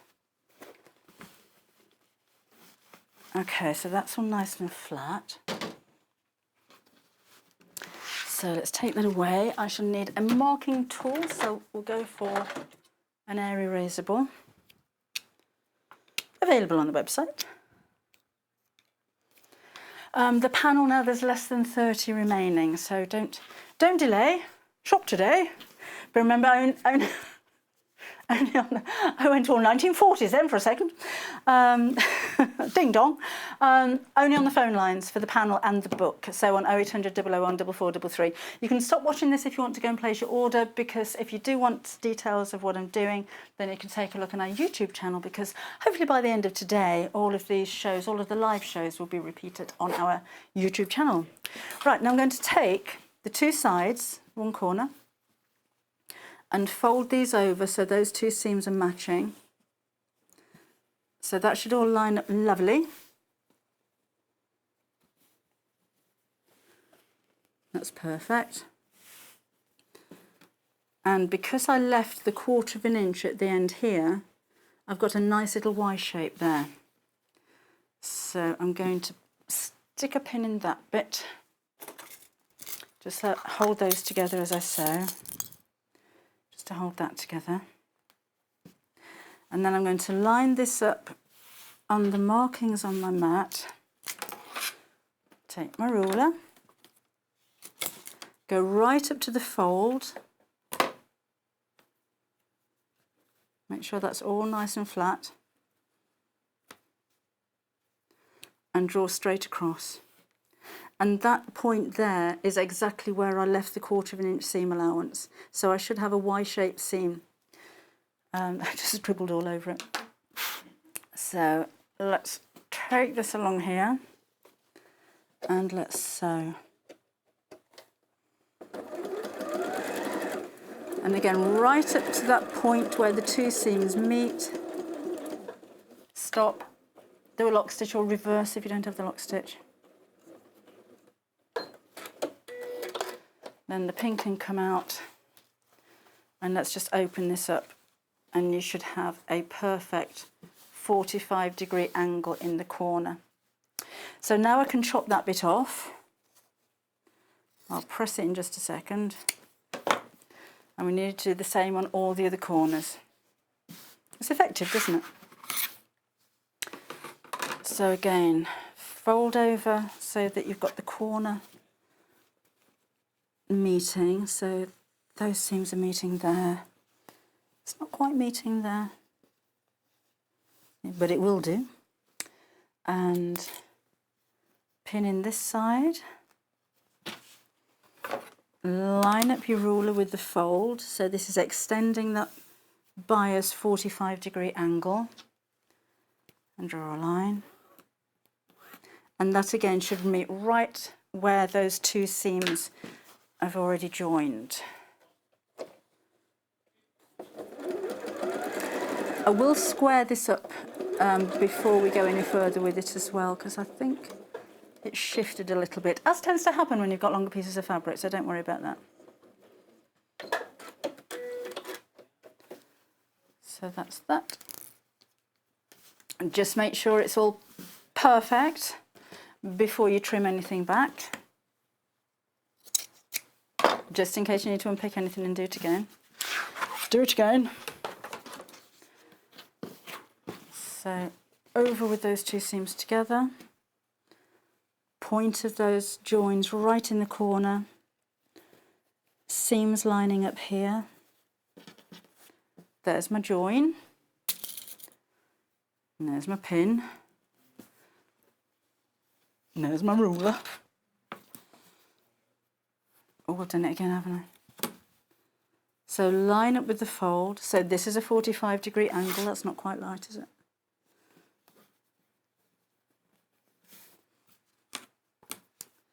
Like so. And you could carry on, you could easily get two borders out of this. I'd join the fabrics together, not go all the way around like this and then do it all over again. But if you join two strips together, you could easily make quite a nice thick border out of that as well. Right, I'm going to the point. And lock the stitch. And cut. And then one more to go. So check this one again before we cut it, snip that down. There is a little bit of a pucker in the corner there. You will notice that, but I'm going to press that out. So final corner here. Join at those. Join at those. Pin in here. 45-degree angle, fold straight across. That goes on the fold. That goes there, and this is the last one, so that should be it. So back to the machine. And sew up to the join, which is there. And look. And that's those 4 done. Now I would personally, I like a zip in the back of a cushion cover myself. An envelope style of cushion cover is probably going to be the easiest style to make, but it is a little bit more wasteful with fabric, so that's entirely up to you. If you've never sewn a zip in before, then an envelope's going to be the best way for you. So let's go around here. We have less than 25 of these now remaining of the panels. Again, if you wanted to order, please do it quickly, phone lines only. We're keeping the call centre very busy today. 0800 001 4433. So you can, I personally, I'd go for a couple of these because I'd want to get started in making something straight away. And then I'd save one until I've got all of the blocks completed, after we've completed the whole set.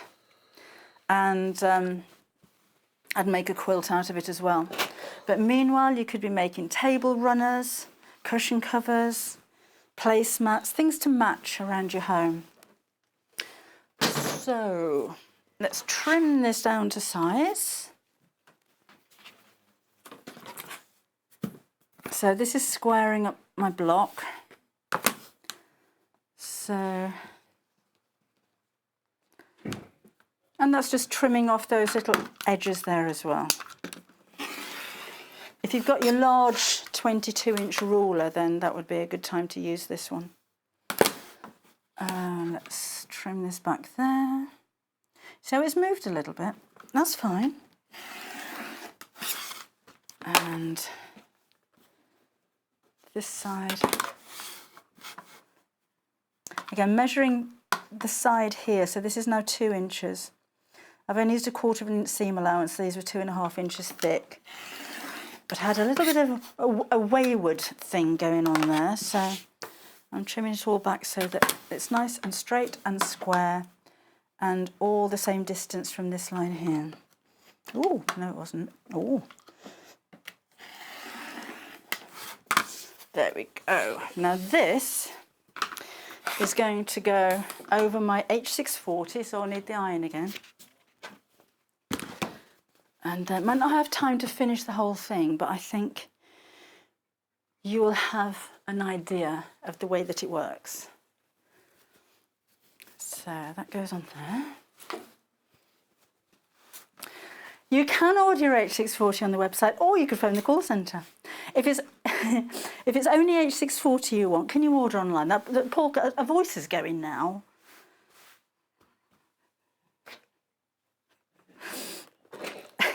We don't have many people in the call centre because they're distancing, and then we go and say phone lines only without even telling them.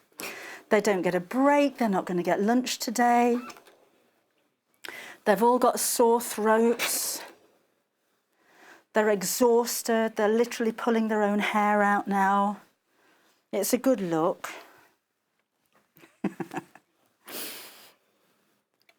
Yeah, so when you do phone up, just go, you're right. You're right. How you doing? Well done.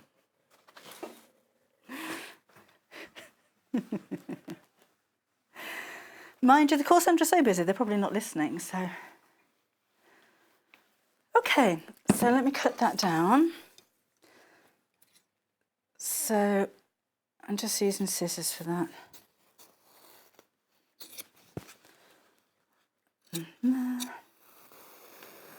There you go. And I've got a little bit to trim down on this side, and then I'm going to give it another blast of steam around the edges, just to hold that nice and securely. Oh, that's not bad going. See what I mean about this H640 though? It just doesn't wrinkle and crinkle. Larger items, I would normally start in the centre and work my way out, and just add a little bit of steam as you go, like that. And it keeps it nice and flat, but it gives it a bit of body. It's got a bit of oomph to it now. And then just really quickly, I mean, tell me when to stop. I'm going to sew, see I can stitch in the ditch, but then I'm just going to sew around the edge here to make it look like I've got 2 borders on there, even though I haven't. You could echo quilt.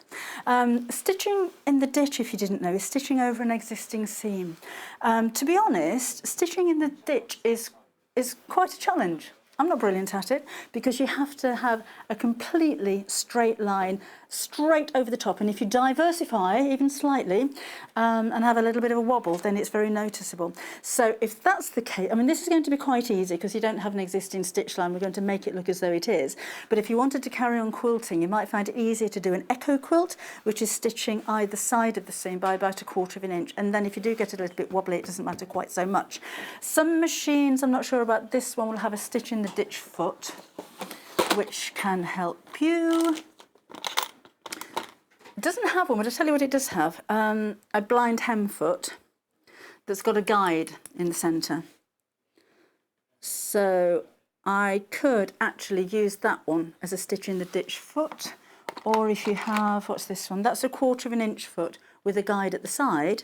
So if I wanted to echo quilt, I can use the guide in the ditch, and then actually that's perfect to do both of those at the same time. And then turn around and go the opposite direction, and then you've got the 1/4 of an inch on the other side as well. So a little bit of help for sewing in a straight line. Let's sew around this box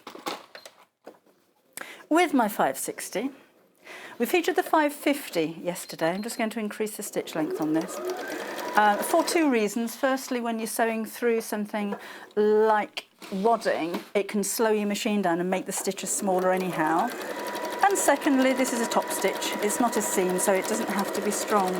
This little machine packs a punch. It's compact in size, but it's coping so well with everything that I certainly throw at it. You have 100 stitches on this one, but it's easy to store and it's very simple to use. If you're a beginner sewer, we get lots of questions about which is the, what machine should I buy? Well, up to you at the end of the day. It depends on your budget. But for a beginner sewer, I think this is going to be perfect for you because you have capability. Now then, as you're watching that all crumple up there, I shall tell you exactly what's happened. We've run out of thread at the bottom. So, and I know what you're thinking at home. Oh, it's the tension. It's not, thread's gone. So machines don't like sewing generally with no thread. And they don't like sewing with no fabric, which may sound a little bit silly, but if you're starting your stitch line just off the edge of your fabric, some machines just don't like it. The thread will jump out of the take-up lever and it will completely knot up underneath your work. So you haven't done anything wrong, you've just missed a little bit of fabric. Don't look at me doing this. When you're threading up your bobbin, there is a specific guide that your thread needs to follow so you've got the right tension on your sewing machine. I've been sewing for a long time, so you kind of get to gauge what tension the thread should be around there. I know, over half a century, that's a long time, isn't it? Now, I always tease my sister. My sister, I say, is 4 years older than me, and she'll say, oh, no, I'm not, I'm 3.5 years older. But whenever I go through a milestone birthday, I said, you know how old your younger sister is? Right, so I'll carry on sewing that now. I'd normally, if I was taking my time at this point, because I've got loose threads at the end, pull them through to the back of the work. Just to make that really neat, let's do a couple of stitches backwards. And snip. So if I just trim away the loose threads here. Oh, no more messages at the moment. They're all busy ordering, aren't you? There we go. There we go. So again, if you wanted to stitch around the edge even more, I'd even go over the corners, those mitered corners, and stitch those down as well. And it just, you can see how the stitches really start to sink in. It gives you a really sumptuous, luxurious kind of finish to your work. So that is a cushion front. I won't have enough now in what's left over to make the back.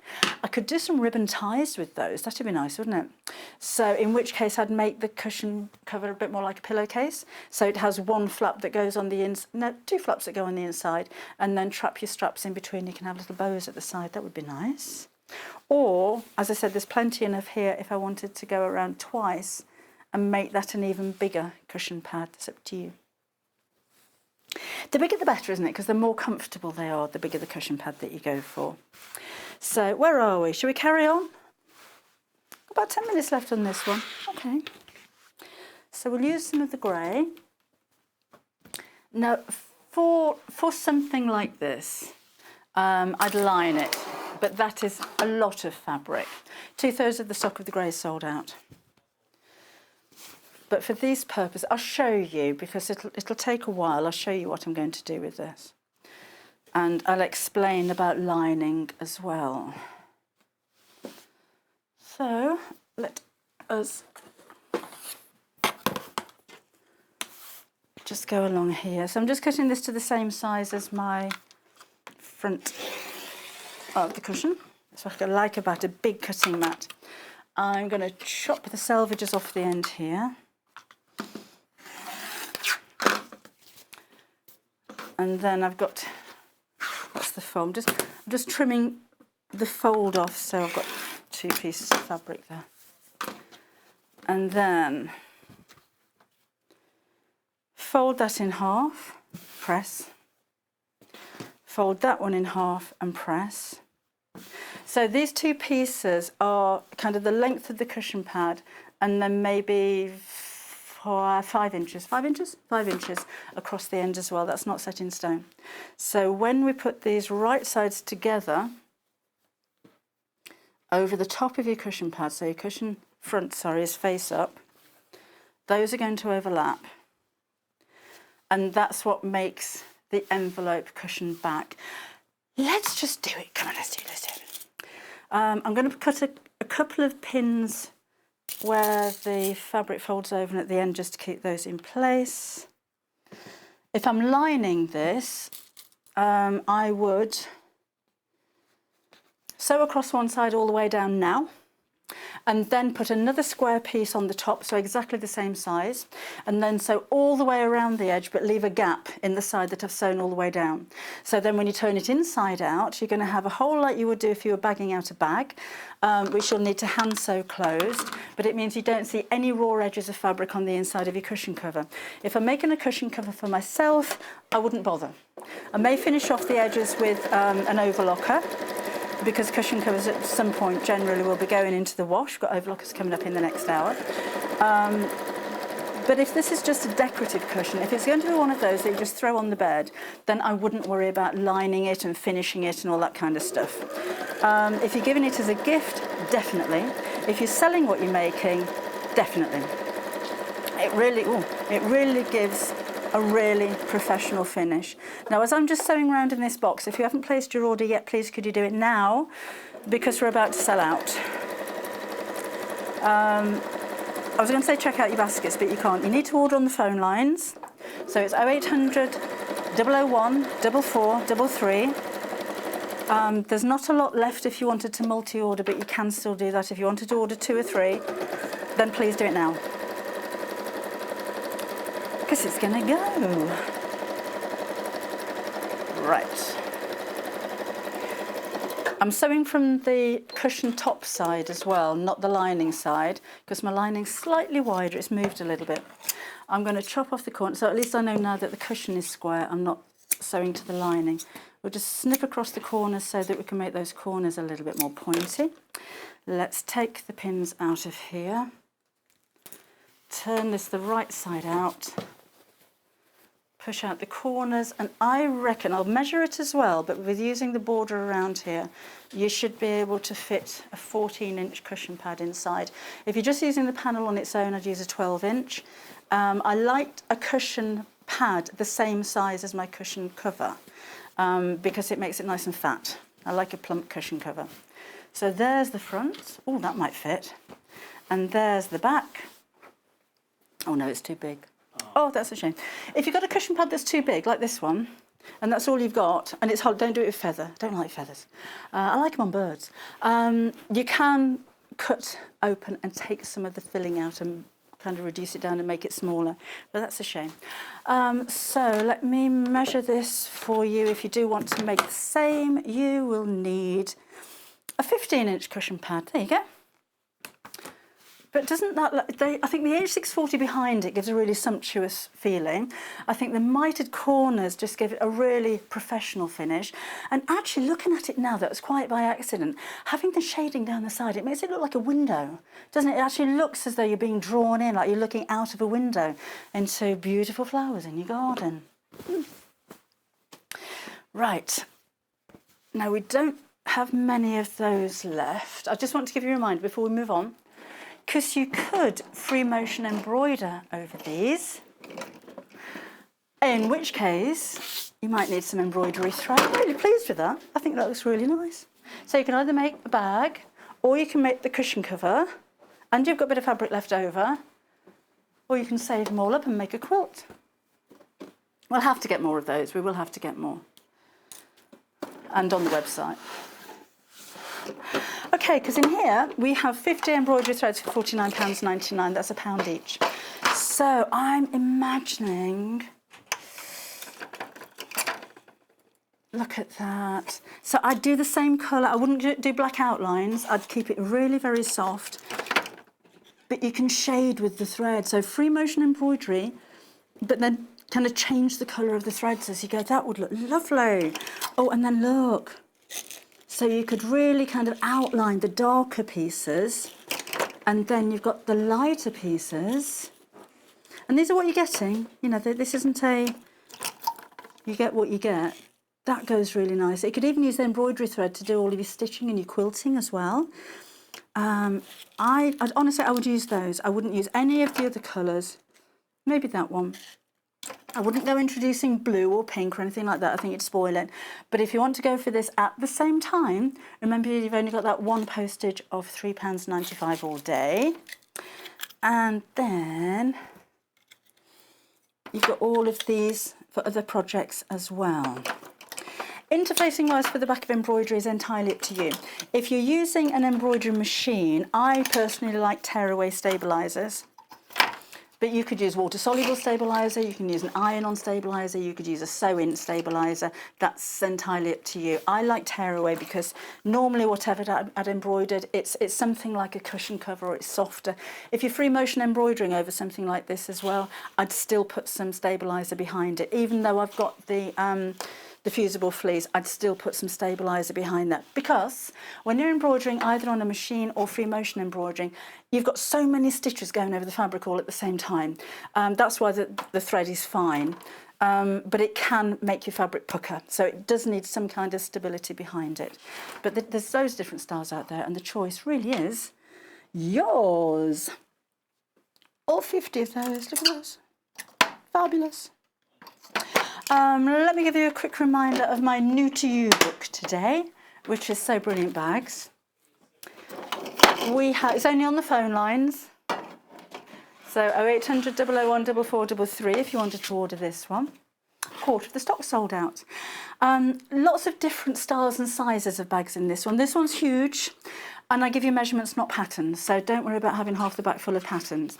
There are 12 bags, and they're all very different. Some are small, some are pouches, makeup bags. But the whole idea with the book is to give you ideas, inspiration, and instruction on how to design your own. So you can follow the pattern exactly as it is, or like this is the one, we've had loads of questions about that baby bag that's at the back of the set. This is the pattern for the baby bag. I just put extra pockets in and a little bit of elastic on the top of the pockets, so that you can put bottles in there. The oilcloth tote has got poppers at the side, so you can squeeze it together because it doesn't have a fastening. You could use that technique on any others. The pleated cosmetic bag, you could use that technique on a tote bag. So I'm giving you all of the ideas and inspiration for you to then take all of this information and come up with your own designs of bags. There's even a section in here on how to draw up your own pattern if you are making a bag of your own, or how I do it anyway. Now, I'm not a professional pattern drafter by any degree. Where was that then? different types of zip pockets, adding buttons, your design toolkit, stitches that you're going to use, can't find it, but there is a section on creating your own. Oh, there you go, look. Working out dimensions, working out how much fabric that you're going to need. Understanding construction. That was a bag I bought from a charity shop and I took it to pieces. I found it the easiest way to understand how something works by taking it apart and putting it back together again, as my dad used to do when I had a new car. Every time he went round to my dad's in a new car, straight under the bonnet.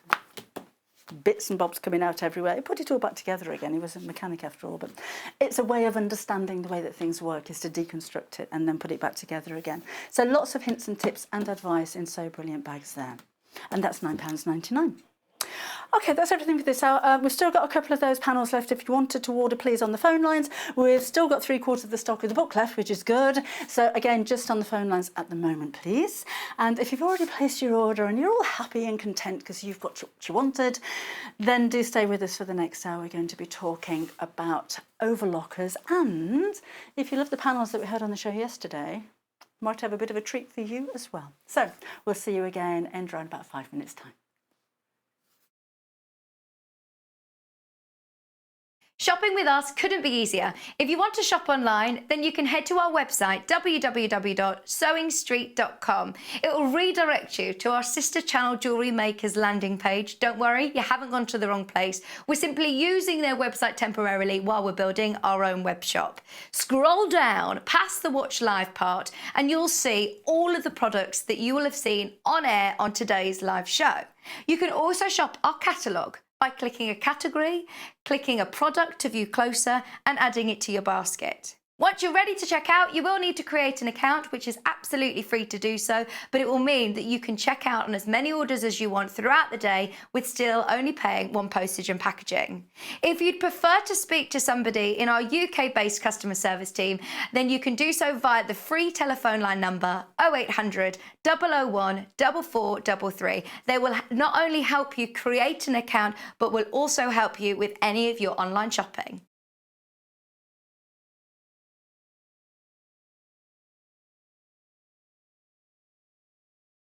Hello and welcome. We love hearing from you and we really hope that you can follow us on our social media platforms. We've got Instagram, which is @SewingStreet. We have Facebook. We've got 2 Facebook pages. One is the Sewing Street TV page and the other one is Sewing Street Fans. All 3 of these are monitored all the time by our wonderful team, and if you want to message us on air, drop us a line on either of those 3 and we'll definitely be able to answer your questions that you may have.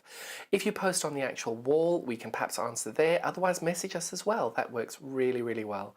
Thank you so much for being involved, and it's only because of this community that we're able to bring you all these different diverse products and to be able to answer your questions that you may have.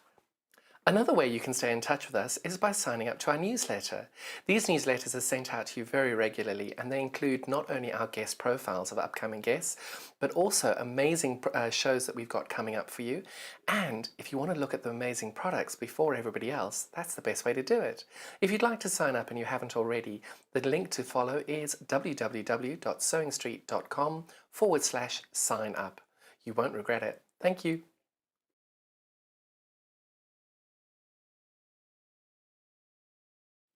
Hello there, I'm Debbie Shaw and I would love you to join me on the first Monday of every single month for Sewing Street Surgery. Now this is a dedicated hour where I answer your questions, and that could be questions about techniques, it could be questions about tools, it could be questions about new products, or maybe something that you've seen that you just don't understand. There's a lot of questions about tensions on sewing machines and there's a lot of questions about working with different weights of fabrics. So if you have a question that you'd like to ask me, the easiest way to bring a question over to us is to go to our Facebook page and post your question on there. I will collate all of those questions throughout the week. If we need any new products for you or if we need any new demonstrations, those will all be worked on leading up to that first Monday of the month. So do join me, Debbie Shaw, on Sewing Street Surgery on the first Monday.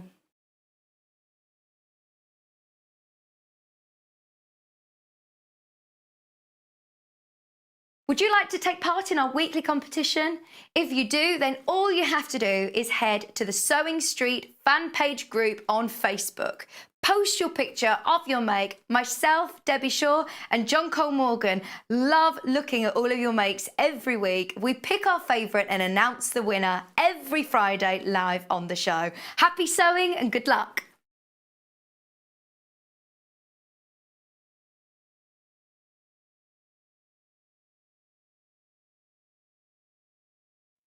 Hi, I'm Debbie Shaw from Sewing Street, and these are my 5 top tips for successful sewing. So, number 1, always use a good quality thread. A good quality thread will keep your seams stronger and also help to prevent lint building up inside your sewing machine. Tip number 2, if your project isn't going quite according to plan, put it down, walk away from it, come back again the next day and you'll probably find that things don't seem half as bad as they did.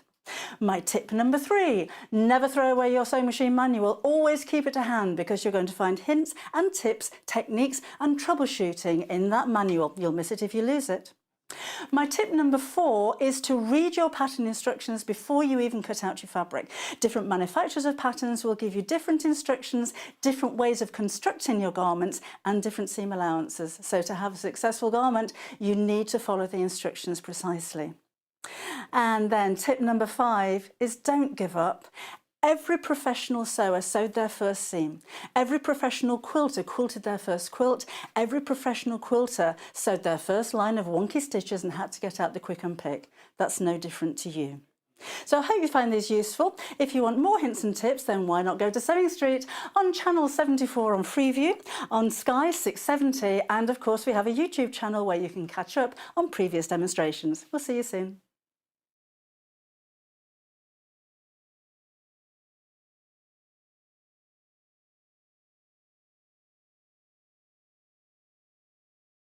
Shopping with us couldn't be easier. If you want to shop online, then you can head to our website, www.sewingstreet.com.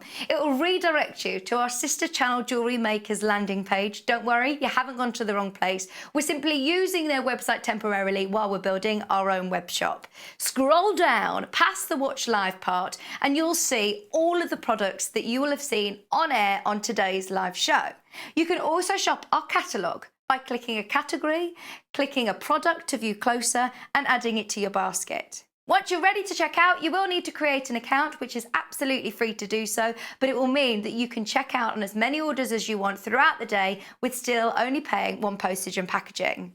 If you'd prefer to speak to somebody in our UK-based customer service team, then you can do so via the free telephone line number 0800 001 4433. They will not only help you create an account, but will also help you with any of your online shopping. Hello there, welcome back to Sewing Street. This is our final live hour this Monday morning, but there are another couple of hours of sewing coming up after this, so don't disappear anywhere after the end of the hour. In this hour, we're going to be looking at overlockers, and we've got a bit of news for you. Yesterday, we had such a successful, incredibly busy show with alphabet panels. We sold out of everything. We've got them back for you. So we have the panel and we have the individual letters that you can cut out for applique, and we've got 3 different fonts in this one as well. The panel was the first one to go, the big one. With this, let me show you the size of it. Oh no, I'll cut into that one. That's the side of it, it's huge. So we're calling it a wall panel because if you just quilted this just as it is, you've got a lovely wall hanging on there. Hannah Producer came up with an idea of putting individual pockets over the top, in which case I'd suggest you go for 2 so that you can put the same pocket over the top of each one of those letters. I cut up one of the panels and made it into a cube, so you could probably make 3 of those. And it's another case that you can stretch that out even further by adding a contrasting fabric. We had some spot fabric on the show yesterday. That should still be on the website, but it matched really well with it. So you can make toys with it. I thought as well when I first saw it, I wouldn't make a wall hanging. I'd make a big toy bag or a big drawstring bag to keep laundry and things like that in on the back of the kids' door.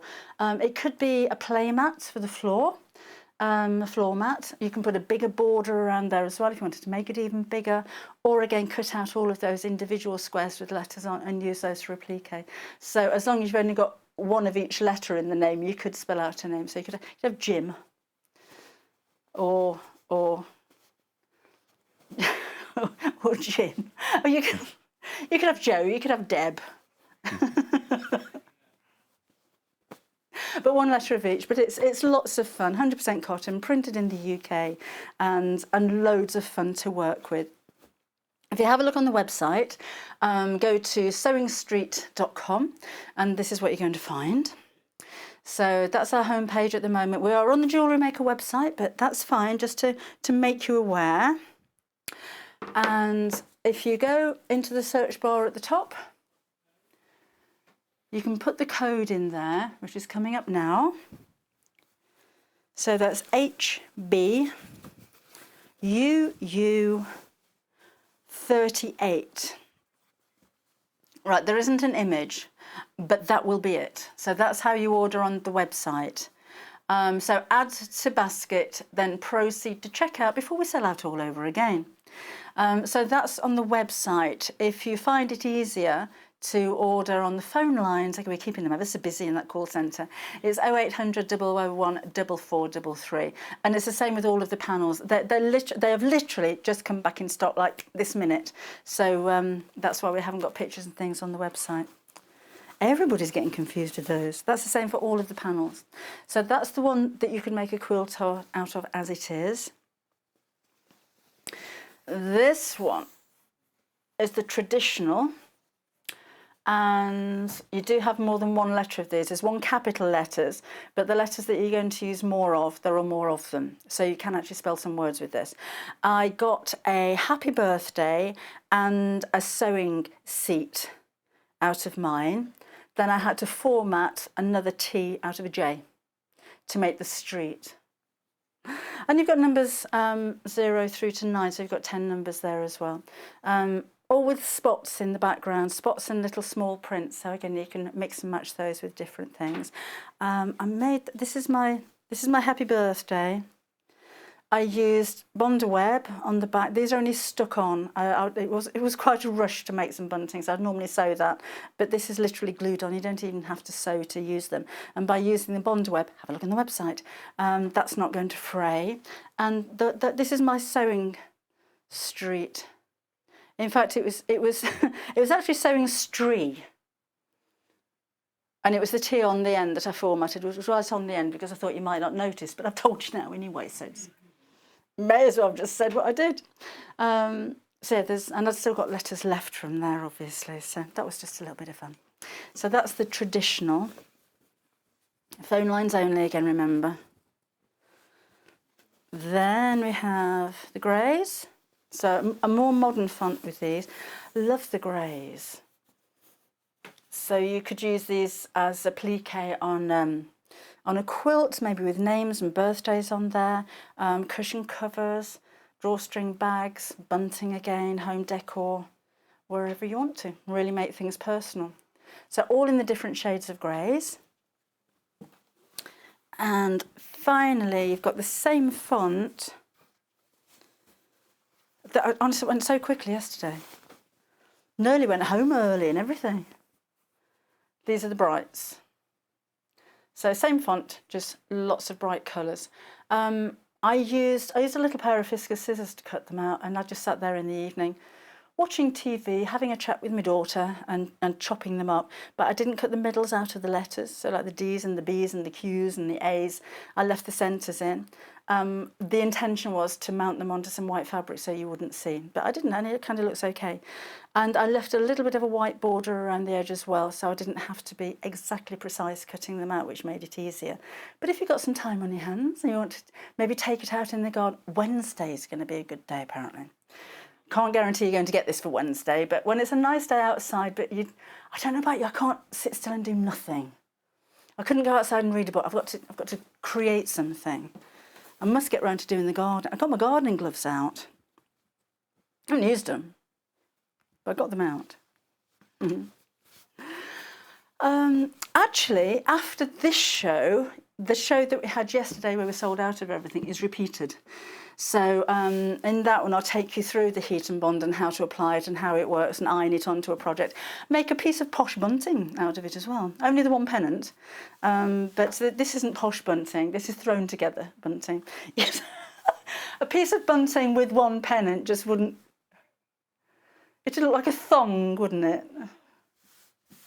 With one letter on the front. No, you can make as many as you like, make it as big as you like. And bunting isn't just for outdoors either. Bunting is to put around pelmets, it's to put around tables, it's to put around headboards and across your wardrobe door. You can have bunting wherever you like. These are only £5.99. I think a lot of you will be multering. I think a lot of you will be multering. Multi-ordering. As I got a lot to say, I like to blend all my words together into one. So sorry, it doesn't understand. It just means I can get more words out there. So again, £5.99 is the price for this. What did always go wrong in the last hour? Christine loves the panel cushion. Thank you. She's put a picture with her embroidered. Oh, let me look closely at that one. Embroidered panel. Is that free motion? That is so pretty. Have a look on Facebook at Christine's picture. Remember to put that on the fans page as well, because you may well be in the chance of winning a free postage on your next order. If you'd like to get in touch, go to our Facebook page, it's Facebook TV, and go to the visitor posts, and that's where I am right now. So we do have two Facebook sites. There's the TV site and there's the fan site, which is a group. I'm on the TV site, so go to visitor posts and take a look in there. Oh, we have an announcement apparently. Oh, Lily of the Valley panel, sold out. But we're hoping, management have been on the phone and everything. Hoping by, oh, that was quick. Right. Hopefully by the end of the show, we should have about 50 more panels available for you. I think we're putting some to one side for when the whole panel is completed, isn't it? When all the panels are available in a year's time, I reckon. So yes, so that has sold out now, but do keep an eye on it. If you're not staying with us for the whole hour, then just keep popping back. Are we on the website here with that? You have to keep phoning, aren't you? You're gonna have to keep watching. Still only on the phone lines, I'm afraid. Oh, that's good. I'm so pleased that came out. I knew it was going to sell out straight away. We had hundreds of them, so I'm so pleased we managed to get just a few back. So aren't you glad you're watching now and you didn't think, oh, it's sold out, I may as well go and do something else. Shall we take a look at a couple of overlockers that we have for you? We've got two choices for you here. So this is the Dukey. We also have the Elmer. The Dukey is £995. These are both air thread overlockers. Look, this one is so absolutely brand new. It's still got the stickers on it. So this is an out-of-the-box experience. This is how it's going to come to you when you get it home. So let's take all of these off. It gives a good support for everything when it's being carried. Come off, you devil. That's supposed to happen. Okay, so in here you can open the whole thing up, and this is normally the bit that scares people, isn't it? I couldn't remember how to thread it. It's got so many threads, I don't know where they go. It's going to take ages. What if I get it wrong? This is an air threading machine. So all you're going to do is to clip the bar over at the bottom to say I want to thread it. You'll put your two upper looper and your lower looper threads inside here, and then you press a button and you can hear air pumping, and you'll see the thread actually going through the machine and coming out on the other side. So it kind of demystifies the whole threading system. This is a really, really easy way of threading your machine. Everything is open so that you can clean it easily as well. There's no real need to go onto the left-hand side of the machine apart from cleaning, but this gives you easy access. From here I can actually see straight through to the other side. You will get a lot of lint build-up in an overlocker because it's working with the blade. You're probably going to be working with stretch fabrics and jerseys and fleeces and toweling and fabrics that can be difficult to use with the sewing machine, so you do get a lot of lint build-up. Now we've got the two machines for you, so I just wanted to explain the basic difference because they're both 4-thread sewing overlocking machines, which you can use both of them with 3 threads as well.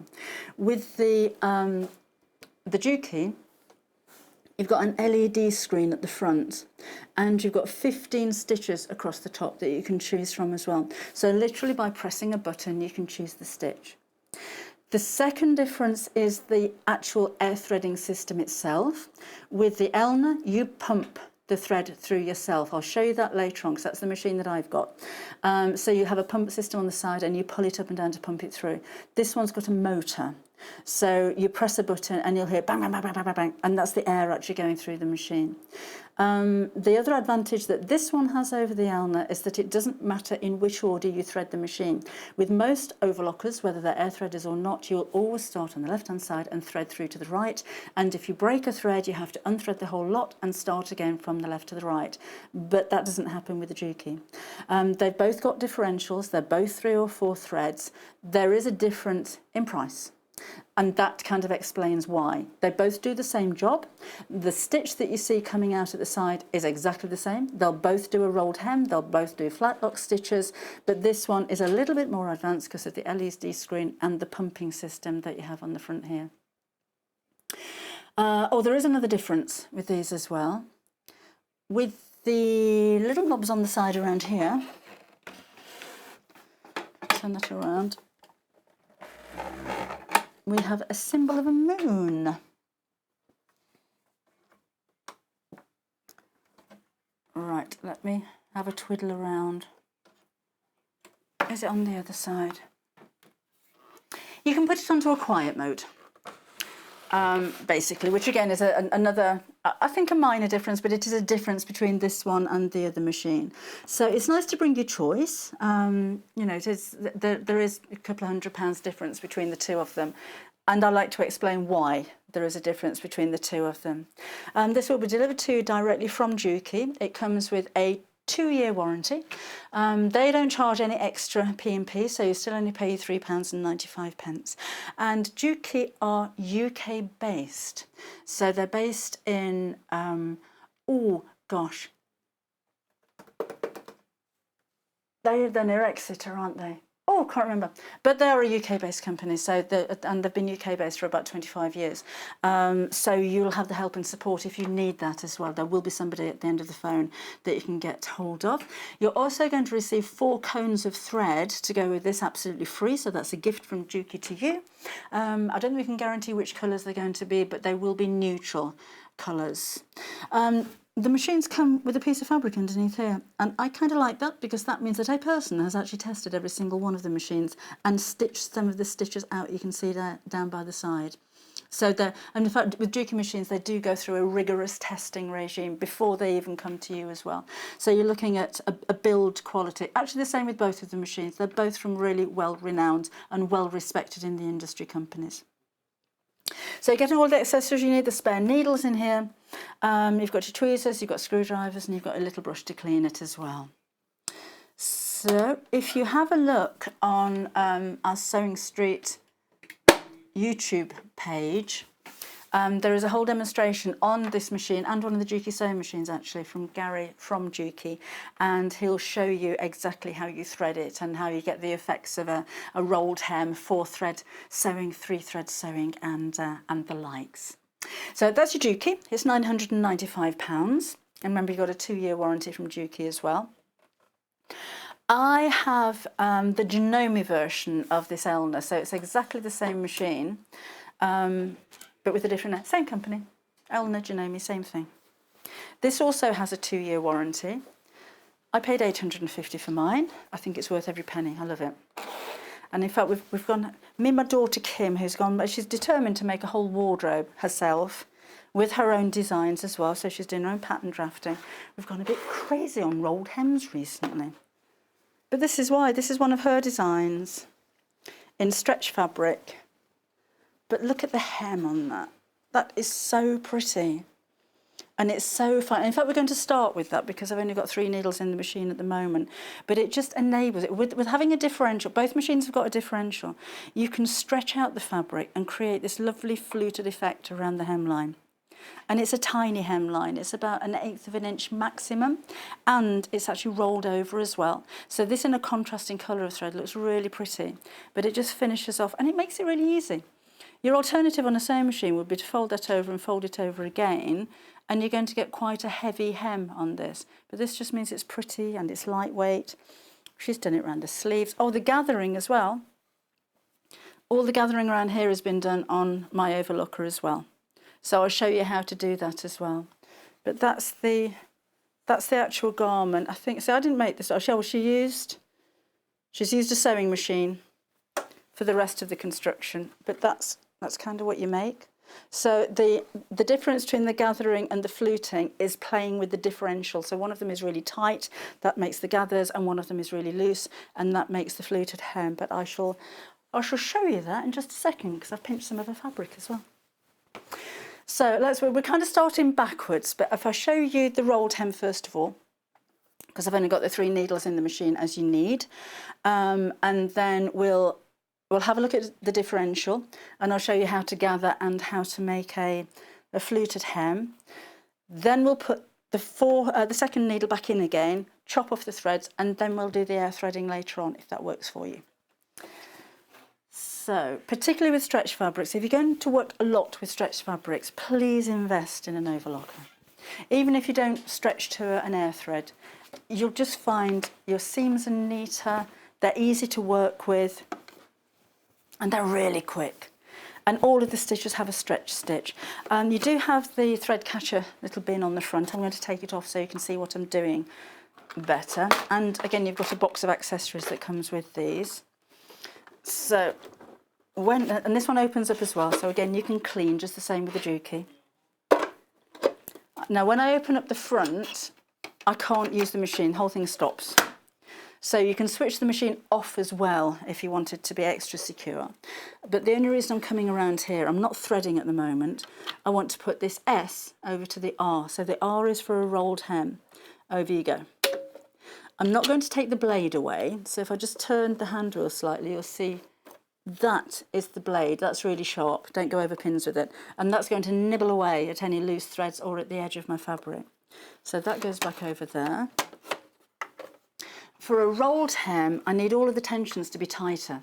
But instead of tightening each one of these individually and playing with it and just making sure they're all in the right tension, I've got a slider button here, which is standard or tight, so I can just make it tight. And then around the side here, that's your hand wheel, that's your differential, and this is your stitch length. I'm going to take that down until I've got R for rolled hem. And I'm just going to leave the stitch length at 1.5, so that's a standard stitch. The differential at 1.5. The differential is basically the feed dogs and the speed at which they move. You've got 2 sets underneath here. So with the sewing machine, you'll have 1 set, and it feeds the fabric from underneath the machine, and that's nice.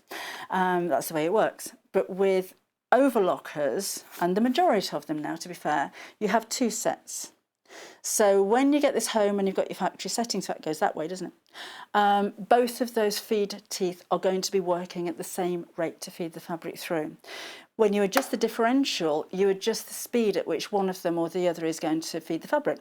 So if you adjust it so it's really tight, tight is gather up. Turn it up to make it tight. You're going to get the front feed teeth feeding through at a faster rate than the back one, so it's pushing fabric into the back feed teeth, and that's what makes it gather. If you turn it down, then the front feed teeth are going to pull it through quicker than the back feed teeth can keep up with it, so that's going to stretch the fabric out. But we're going to keep that neutral at the moment because we're just going to do a rolled hem. Now whenever, just make sure my thread's not caught because I've only just taking this out the box, so I'll have a practice first. You'll have a chain of thread, and I was saying in the previous hour that sewing machines don't like sewing without fabric underneath them. Overlockers don't mind. So before and at the end of your work, you're going to have your string of a chain of a couple of inches of thread. Let me see which way's got the most stretch on this one. You can take the presser lever up and down. There's no real need to, because you can just push the front of the presser foot up and slip your fabric underneath. And then put your foot on the pedal, and away you go. If you switch the machine on, usually helps. So away we go. So remember, this isn't an well, it is overlock, but this is the rolled hem. This is a rolled hem on a regular setting, using 3 threads, and I'm using 3 different colours of threads so that you can see where I'm going. When you come to the end, carry on sewing until you've got the chain. So that is my rolled hem. It's tiny. The yellow stitch is the straight stitch, so you can just about see that there if I zoom in. And the red and the blue stitches go over the edge of the fabric, so it wraps around, but it's rolling the end of the fabric in as well. So this is great for fine fabrics, or like on the garment that I showed you that Kimberly made. But that's a flat stitch, so let's have a play and see what happens when we play with the differential. So I'm still on a rolled hem, put that under there, but this time I'm going to take the stitches down. So that should create a wave, and I'm going to encourage that by stretching the fabric at the same time. And I can stretch it from the front, I can stretch it from the back. I'm not pulling this underneath. I'm actually going to turn that down a little bit more. I'm not pulling it so that it's distorting the needle or putting any pressure on the needle. I just want to add a little bit of stretch as it goes underneath the needle.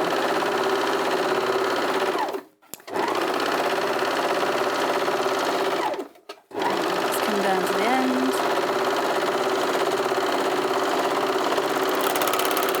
end. Make my chain. And there I've got a bit of fluting going on. If I didn't want a rolled hem, I can still do that. And in fact, I'm going to make the stitch really long, come off the rolled, go back onto standard, and now I've just got a 3-thread machine. So I've got a wider stitch on this one. I'm still stretching it a little bit. Let's see what happens there. So with stretch, that's what the 3-thread looks like. I'm a little bit wobbly there. So you've got a deeper stitch. So that is the rolled hem, and that's a 3-thread with a bit of stretch on there as well. Let's go back again and turn this all the way down, and this time we should be able to gather. And there you go. I'm going to make the stitch a little bit longer. So now the front feed teeth, there we go. It's taken the fabric through quicker than the back ones. So that's pushing the fabric underneath. Hasn't gathered an awful lot. Always practice on a test piece first of all. When you get the stitch length right, have a play with that. That will really start pushing the fabric inside and create a lovely gather. Always, always, always practice on a scrap piece of the same fabric that you're working with, because a stretch fabric may behave differently to a georgette or a very fine fabric, which again may behave very differently to something like a cotton or a denim or a wool or heavier fabrics that you're working with. If you're going to tweak the put that back before I forget. If you're going to tweak any of the tension dials, do it slowly and do them one at a time. So basically, let me put this needle back in while I'm talking. I'll switch that off. If you can put 4 different coloured threads in there to start with, it really helps, because then you can see the job of each piece of thread and where it's going to go. So if anything is playing up, and maybe you see that maybe the blue thread is a little bit loopy, then you could, I know the feeling, you could just tighten up the blue thread a little bit and see if that works. On the other hand, if the blue thread is loopy, it may be the red thread that's allowing it to be loopy. So play with it, but the main thing I think is don't be afraid of your overlocker. Now it takes standard, in fact no, we've got special overlocker needles, we should have some of those on the website I think. If not, Janome will have them. So just like with, let me push that up a little bit more, domestic sewing machine needles that have a flat back, so it's only going to go in the one way. When I take the needle out to do 3 threads, so you can take either needle. If you take the left needle out, you're going to get a narrower hem, and the right needle out, you're going to get a wider hem. I tend to save the needle in the cone at the back so I know where it's come from, but always tighten the screw even when it's got no needle in it, because the vibration of the machine can shake it out. You can also see that the needles are at different heights, That's not a mistake. You haven't got one of them in wrong or one of them's dropped down. That's how it's supposed to be. The machine is going to sew at such a high speed that if both needles hit the fabric at the same time, you're going to have a bit of a bash. Whereas if they go in one at a time, it kind of staggers it a little bit. It's a bit more like having a chisel shape, so it goes in more smoothly, so you get a smoother stitch line. Right, we'll start from scratch, because the very beginning is a very good place to start. Some scissors. Sorry about that. And let's chop all that off. So then I'm going to stitch that through. So I've got the chain coming out the back here until all of the threads come out. There we go, so I'm threadless. With the Juki sewing machine, overlocking machine, it doesn't matter which order that you put the threads in. With your Elna it does. So you'll always start with the left-hand side and go all the way through. If at any point when you're sewing your thread breaks, if the red thread breaks, you'll need to undo the blue and go through the whole procedure again in that order. I don't know why, but you'll tend to find that your thread will break again if you don't go through that procedure. I think that's the same on the majority of overlockers. Anyone that I've ever had, that has been the case. So go from your cone up through the thread guide, and then these are tensions. So you've got one clip here, and I don't know if you can actually see inside there, you can see silver discs. Those are the tension discs. They're like two saucers. So you'll know when you pull the thread through that it's gone into the centre, and you can feel that. That's nice and firm. If you're not in the tension like so, just like with your sewing machine, you'll have too much thread coming out. It needs to be regulated, and that's how you're going to do it. So from here, there's another little hook under here you need to go through, and then we can thread. So to let the machine know that I'm going to thread, there's a button at the bottom here that I'm going to flick over to the thread side. I'm also going to start with a blue one, so this arrow here needs to go to the blue side. Now I'm ready for threading. I'll need to connect all the little tubes that go inside here to feed the thread through. So turn the hand wheel towards you and out they pop. And then you're going to take your thread, lift up the pump, you're going to feed that into the hole by around about 1/2 inch or 1 inch as far as it can go, and then pump it down. Didn't quite get enough in there. This is another one of the differences between the two machines I was telling you about, whereby the other one has a little motor on it. But this one is a manual pump. Oh, I've pulled it out again, haven't I? When you're at home in front of your machine, it's going to be a lot easier. Oh, let me trim the end of that off. That would make it easier. So you go in there, maybe a little bit of beeswax on the end to make it firm. Still not in quite enough. Oh, I haven't got it. Oh, this is so easy to thread, honestly. I just thought I'd try and make it look really difficult for you today. A bit of hairspray on the end might work, just to make that nice and firm. Have I got it? My eyesight's not very good. And then pump it. Still not quite got it. Oh, Deborah, what are you playing at? In you go. Is that it? No, honestly. Got it. So I'm going to pull that loose so that you can see it actually going through. And as I'm doing that, it has come out the side here already, so that's all threaded. That's all nice and ready to go. Let's just wrap around the blade a bit, actually. Around that bit, that's fine. And then the second one, let's see how difficult we can make this one look. Under the hook, through the tensions, down to the bit here. Let's trim the end off that. And then I'll need to flick this lever over to the left-hand side, just to let it know it's this one that we need to be pushing some air into. I'm going to pull that so that I can see whether it's actually got it or not. Push that in there by about 1/2 inch and pump. Oh, for goodness sake. In you go. I do have this air threader at home, and it is very simple when you're standing in front of it to get that. I've demonstrated this so many times. Right, this one. This is it. In you go. Down you go. Right, I'm coming round to the front.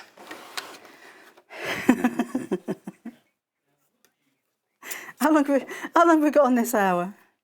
I just want to get this in there so I can show you the needle threaders as well. In you go. And it's shot out the side here. So you can see there's my thread at the side. See, first time, dead easy, these machines. We also have needle threaders on it. So with the needle thread, just like with the regular sewing machines, into the tensions there, and then follow the direction around, up over the top of the bar. I'm going to come into the left-hand groove, and there's another little clip right on top of the needle there, so I've just clipped into there. Make sure the needle is in the uppermost position. I'm just going to click that out of the way so I can move the needle and make sure it's there. And then your needle threader is for the left and the right needle, so push it towards the right hand side and bring it round. Just like with your sewing machine, this is going to thread in just the same way, so pulling a little loop out of the back. Couldn't be a smaller loop, could it? We'll do that one again. Come here. I tell you what you do have, a pair of tweezers. So, in there, la-da-da, la-da-da, da-da-da, in the side, pull it through, out you come, nice big loop on the back and pull that through, and then I'm going to take it in front of the blade and around the back of the foot, and then finally we have the white thread which goes under the clip, through the tensions down the side, across the front, around the bar, through that bit, round that bit, and then pull those, that's twisted around that needle. I'm going to pull this over to the left-hand side, and that will fit through the left-hand needle perfectly, even though it's higher. Underneath there, pull it out the back, and it breaks. So we do it again. So around there, through the needle threader, underneath there, loop at the back, pull it through, and we're ready to go. Right, spare piece of fabric of the same kind of fabric you're going to be using. And it could be cotton, it could be denim, it could be heavy fabrics, it could be lightweight fabrics, it could be silks, it could be stretchy fabrics. You can create a seam, and you do actually have your 5/8 of an inch marking on here as well. So if you want to use this as a seam, as it is, you're going to get about 1/4 of an inch seam allowance. So do bear in mind that you'll need to move the blade over. So just make sure we're back on the standard settings. And away we go.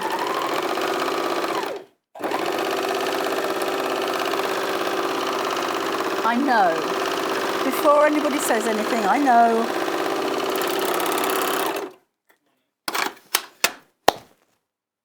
We have the blue thread. The blue thread's come undone. We have the red thread. It is switched off when this is all open. That's fine. Because it's the blue thread that's come out, I can do that one again. Back to thread. That goes up, that goes over.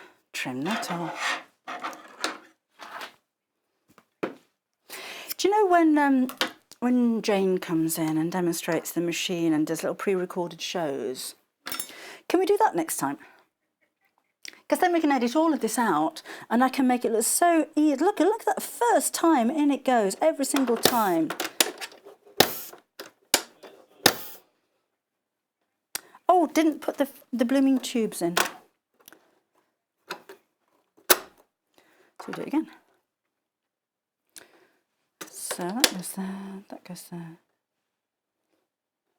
See, if I'd have brought lots of examples of overlocking, I wouldn't have to do this, would I? I could just cut away to, and look what you can do with it. But you just sit and watch me struggle.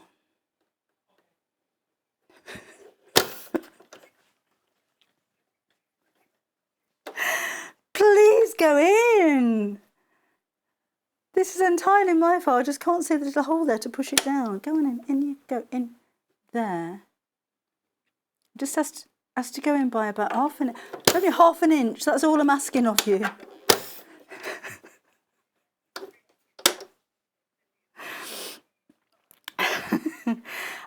Is the Lily of the Valley panel back in stock again?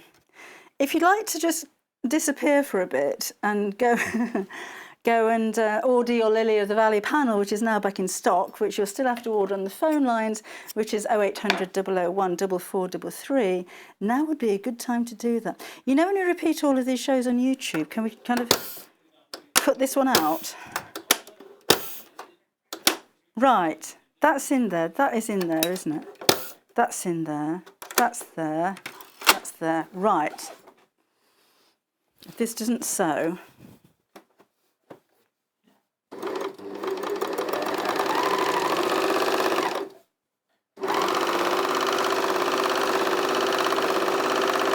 so you can see how quickly the machine actually sews.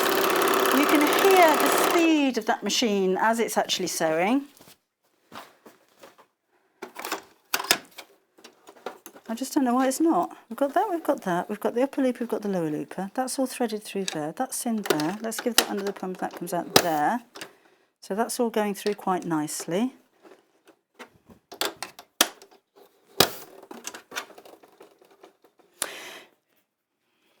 So, because we're running out of time, have we got any time tomorrow that I can come back to this and just show what an amazing machine it is? At some point tomorrow morning, because I'm here tomorrow. Is that all right? Because I don't want you to be sitting at home just watching me trying to figure out why that isn't working when it's a wonderful machine and that has never actually happened before. But I just want to prove to you that it's a lovely machine.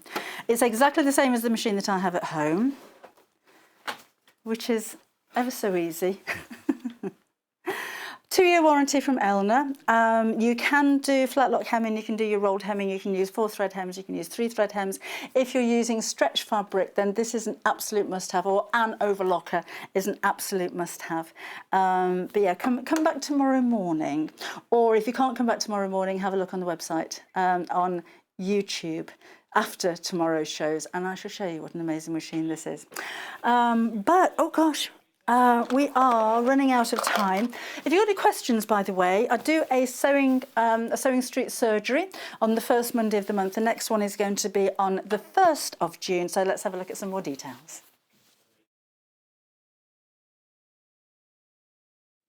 Hello there, I'm Debbie Shaw, and I would love you to join me on the first Monday of every single month for Sewing Street Surgery. Now, this is a dedicated hour where I answer your questions, and that could be questions about techniques, it could be questions about tools, it could be questions about new products, or maybe something that you've seen that you just don't understand. There's a lot of questions about tensions on sewing machines, and there's a lot of questions about working with different weights of fabrics. So if you have a question that you'd like to ask me, the easiest way to bring a question over to us is to go to our Facebook page and post your question on there. I will collate all of those questions throughout the week. If we need any new products for you, or if we need any new demonstrations, those will all be worked on leading up to that first Monday of the month. So do join me, Debbie Shaw, on Sewing Street Surgery on the first Monday.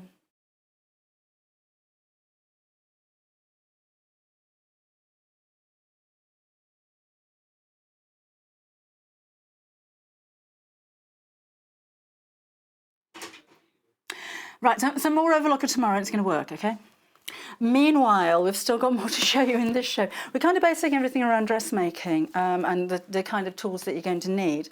And I just wanted to show you a Jules Fallon Complete Guide to Dressmaking book that we have available for you as well. First time we've ever had this book for you. There aren't any projects and patterns in here. This is all completely dressmaking techniques. So if you are interested in dressmaking, if you're starting your journey on dressmaking, then this is absolutely jam-packed full of probably far too much information that you're going to need. But you've always got the resource to come back to. It's £15.99. It's a Search Press book, and it's very clearly explained as well. So, tools that you're going to need, terms that you may not understand. There's Jules herself. Needle know-how, we have different types of scissors and cutting methods, sewing machine feet, what they're all for, different types of haberdashery and trimmings, all of the things that you may have seen but you don't understand. Lots of different types of fabrics, there's hundreds of different types of fabrics, but the ones that you're going to be using most of all, how to choose your fabrics, pattern information. This can be quite bewildering when you see a pattern and all of the instructions and the markings that need to be transferred. So this is how to understand the symbols. Before you start making for yourself or anybody else, it's important to measure and to measure the right areas of your body as well. There's more information here. Seam allowance, size charts. Are you going to make a toile? I always recommend that you make a toile before you start dressmaking. It can save you a lot of time and money in the long run. And adapting a pattern to make it fit for you. So there's bust adjustments, waist adjustments, bottom adjustments, and a few pressing ideas for you as well. So if you need a tailor's ham, we've got one of those. If you want a sleeve roll, we've got one of those. If you want a clapper, we've got one of those as well. So take a look on the website, on sewingstreet.com, for all of the accessories that we have for you as well. Creating shapes, so that's going to be darts, pleats, tucks, giving two-dimensional fabric a third dimension and ensuring that you get to the perfect fit for whatever it is you're making. I think that's the beautiful thing about making your own clothes. You'll have something unique in fabric that you want to make it out of, and nobody else is going to have exactly the same garment. So fitting zips, different types of zips, interfacing facings, waistbands, sleeves, there's pockets and collars and cuffs, and there's so much information in here. But it's really clearly explained. This isn't confusing. The photography is really nice on this as well. Making bias binding, not just for quilting. Rouleau cord, bit about top stitching as well, and stretch stitching, different types of knitted fabric. So it is absolutely jam-packed full, but of really useful information. So although there's a lot of information, it's not a bewildering amount of information, if that makes sense. Even adding linings, you can add lining to any garment that you're making, but if it's not on the pattern, where do you start? Well, you start by buying a complete guide to dressmaking at just £15.99. That's a really lovely book. Let's take a look at some dressmaking shears for you. When you're cutting larger pieces of fabric, whether it's dressmaking or curtain making, it's nice to have a really big pair of shears because you're going to get a nice, long, accurate cut. So instead of using smaller scissors, where you're going to go snip, snip, snip, and only maybe use the centre of your blade as a cutting point, nice, long, sharp scissors or shears all the way down to the point. And this one even has a little kind of guide on the bottom to help your scissors sit flat. So they're comfortable. These are right-handed shears. I thought they were both, but they're right-handed shears. And you've got a 10.5-inch blade that takes you up to the bottom of the first one of the handles there. So that's your 10.5 inches is the length that you're looking at there. And they're not too heavy. A lot of the times with metal handled shears like this, I can barely lift them, but they've got a really nice smooth action, and they are sharp all the way down to the point. So even though you've got a huge pair of shears, if you just want to do a little bit of snipping in and you haven't got your snips to hand, then you can just use the point of those. And £16.99 is such a good price. I've paid so much more. And they come in a box as well, so you can keep those in there. Maybe a gift, but it'll keep them nicely protected as well. So there's those. Then we've got a clapper. This one has, I haven't got a collar with me. This one has a few uses. This is all about pressing and setting seams. Even if your seam is on the edge, so if you're making a collar, for instance, you've got a seam that's on the edge on all three sides.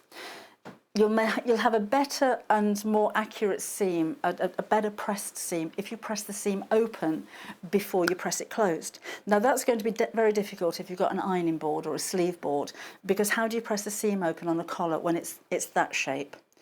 this is what this is for. So you turn your collar inside out and then you can press along here, you can manoeuvre it around. It's great for other smaller areas as well, not just about the collars.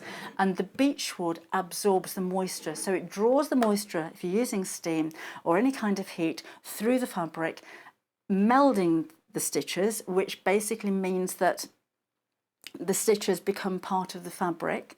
So if you sew a seam without ironing or pressing, and then you run your finger along the seam, you'll feel the stitch. So the idea is to bring all of the fabric together with the thread and make them as one before you start your actual pressing seams open or closed or in ever which direction.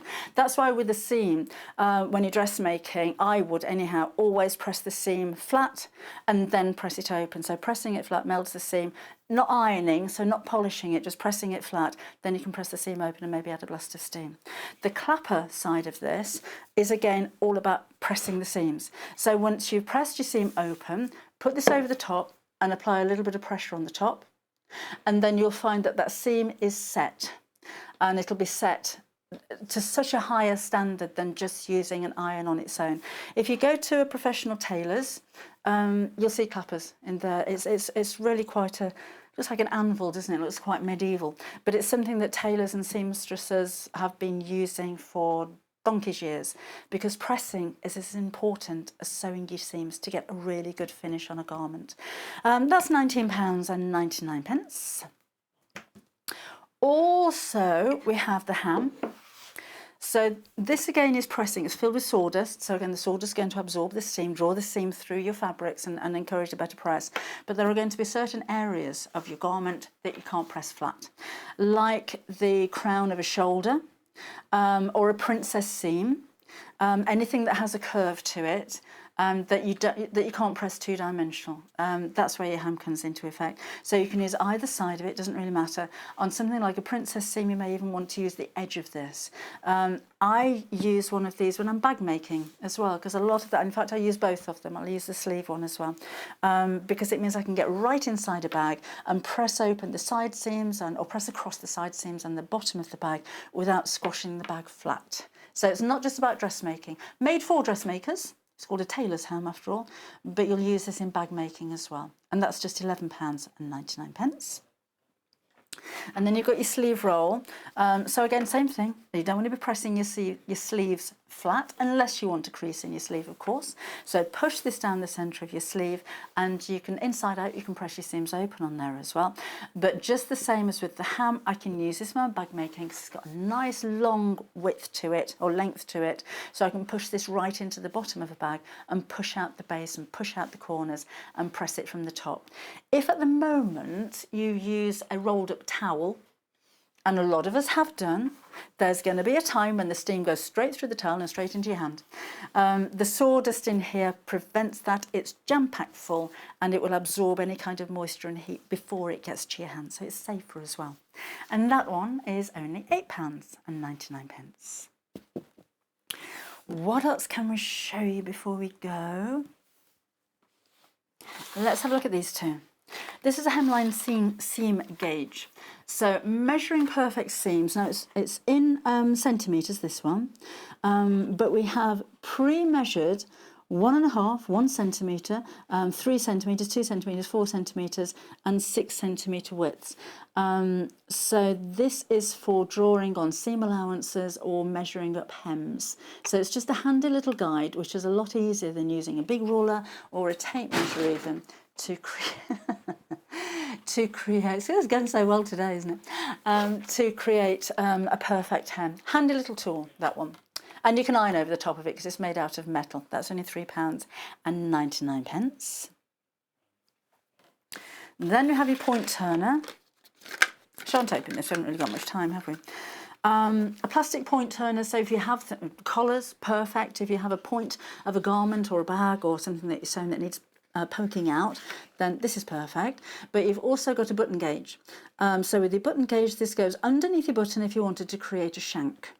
And there are different depths as well. So I'm not sure the exact measurement on those. One's very light and one's a lot thicker, so that's a smaller depth than this one. So basically you're going to push this under your button. You can still use it with your sewing machine, or if you're sewing by hand, and then when you sew your button through, it leaves a length of thread. When you take this away, it'll be loose, and then you'll take a long piece of thread and wind it around the button, so you create your own shank on there as well. And that's just £9.99. It's little tools like this that really make life easier for you, giving you accuracy and having the right tool for the job. It doesn't matter what kind of job you're doing. If you've got the right tool for the job, you're going to have a more effective, more efficient way of working. And little tools like this can be really, really helpful with you, no matter what kind of sewing that you're doing. So that again, £9.99. That's your point turner and button shank gauge. Let's have a look.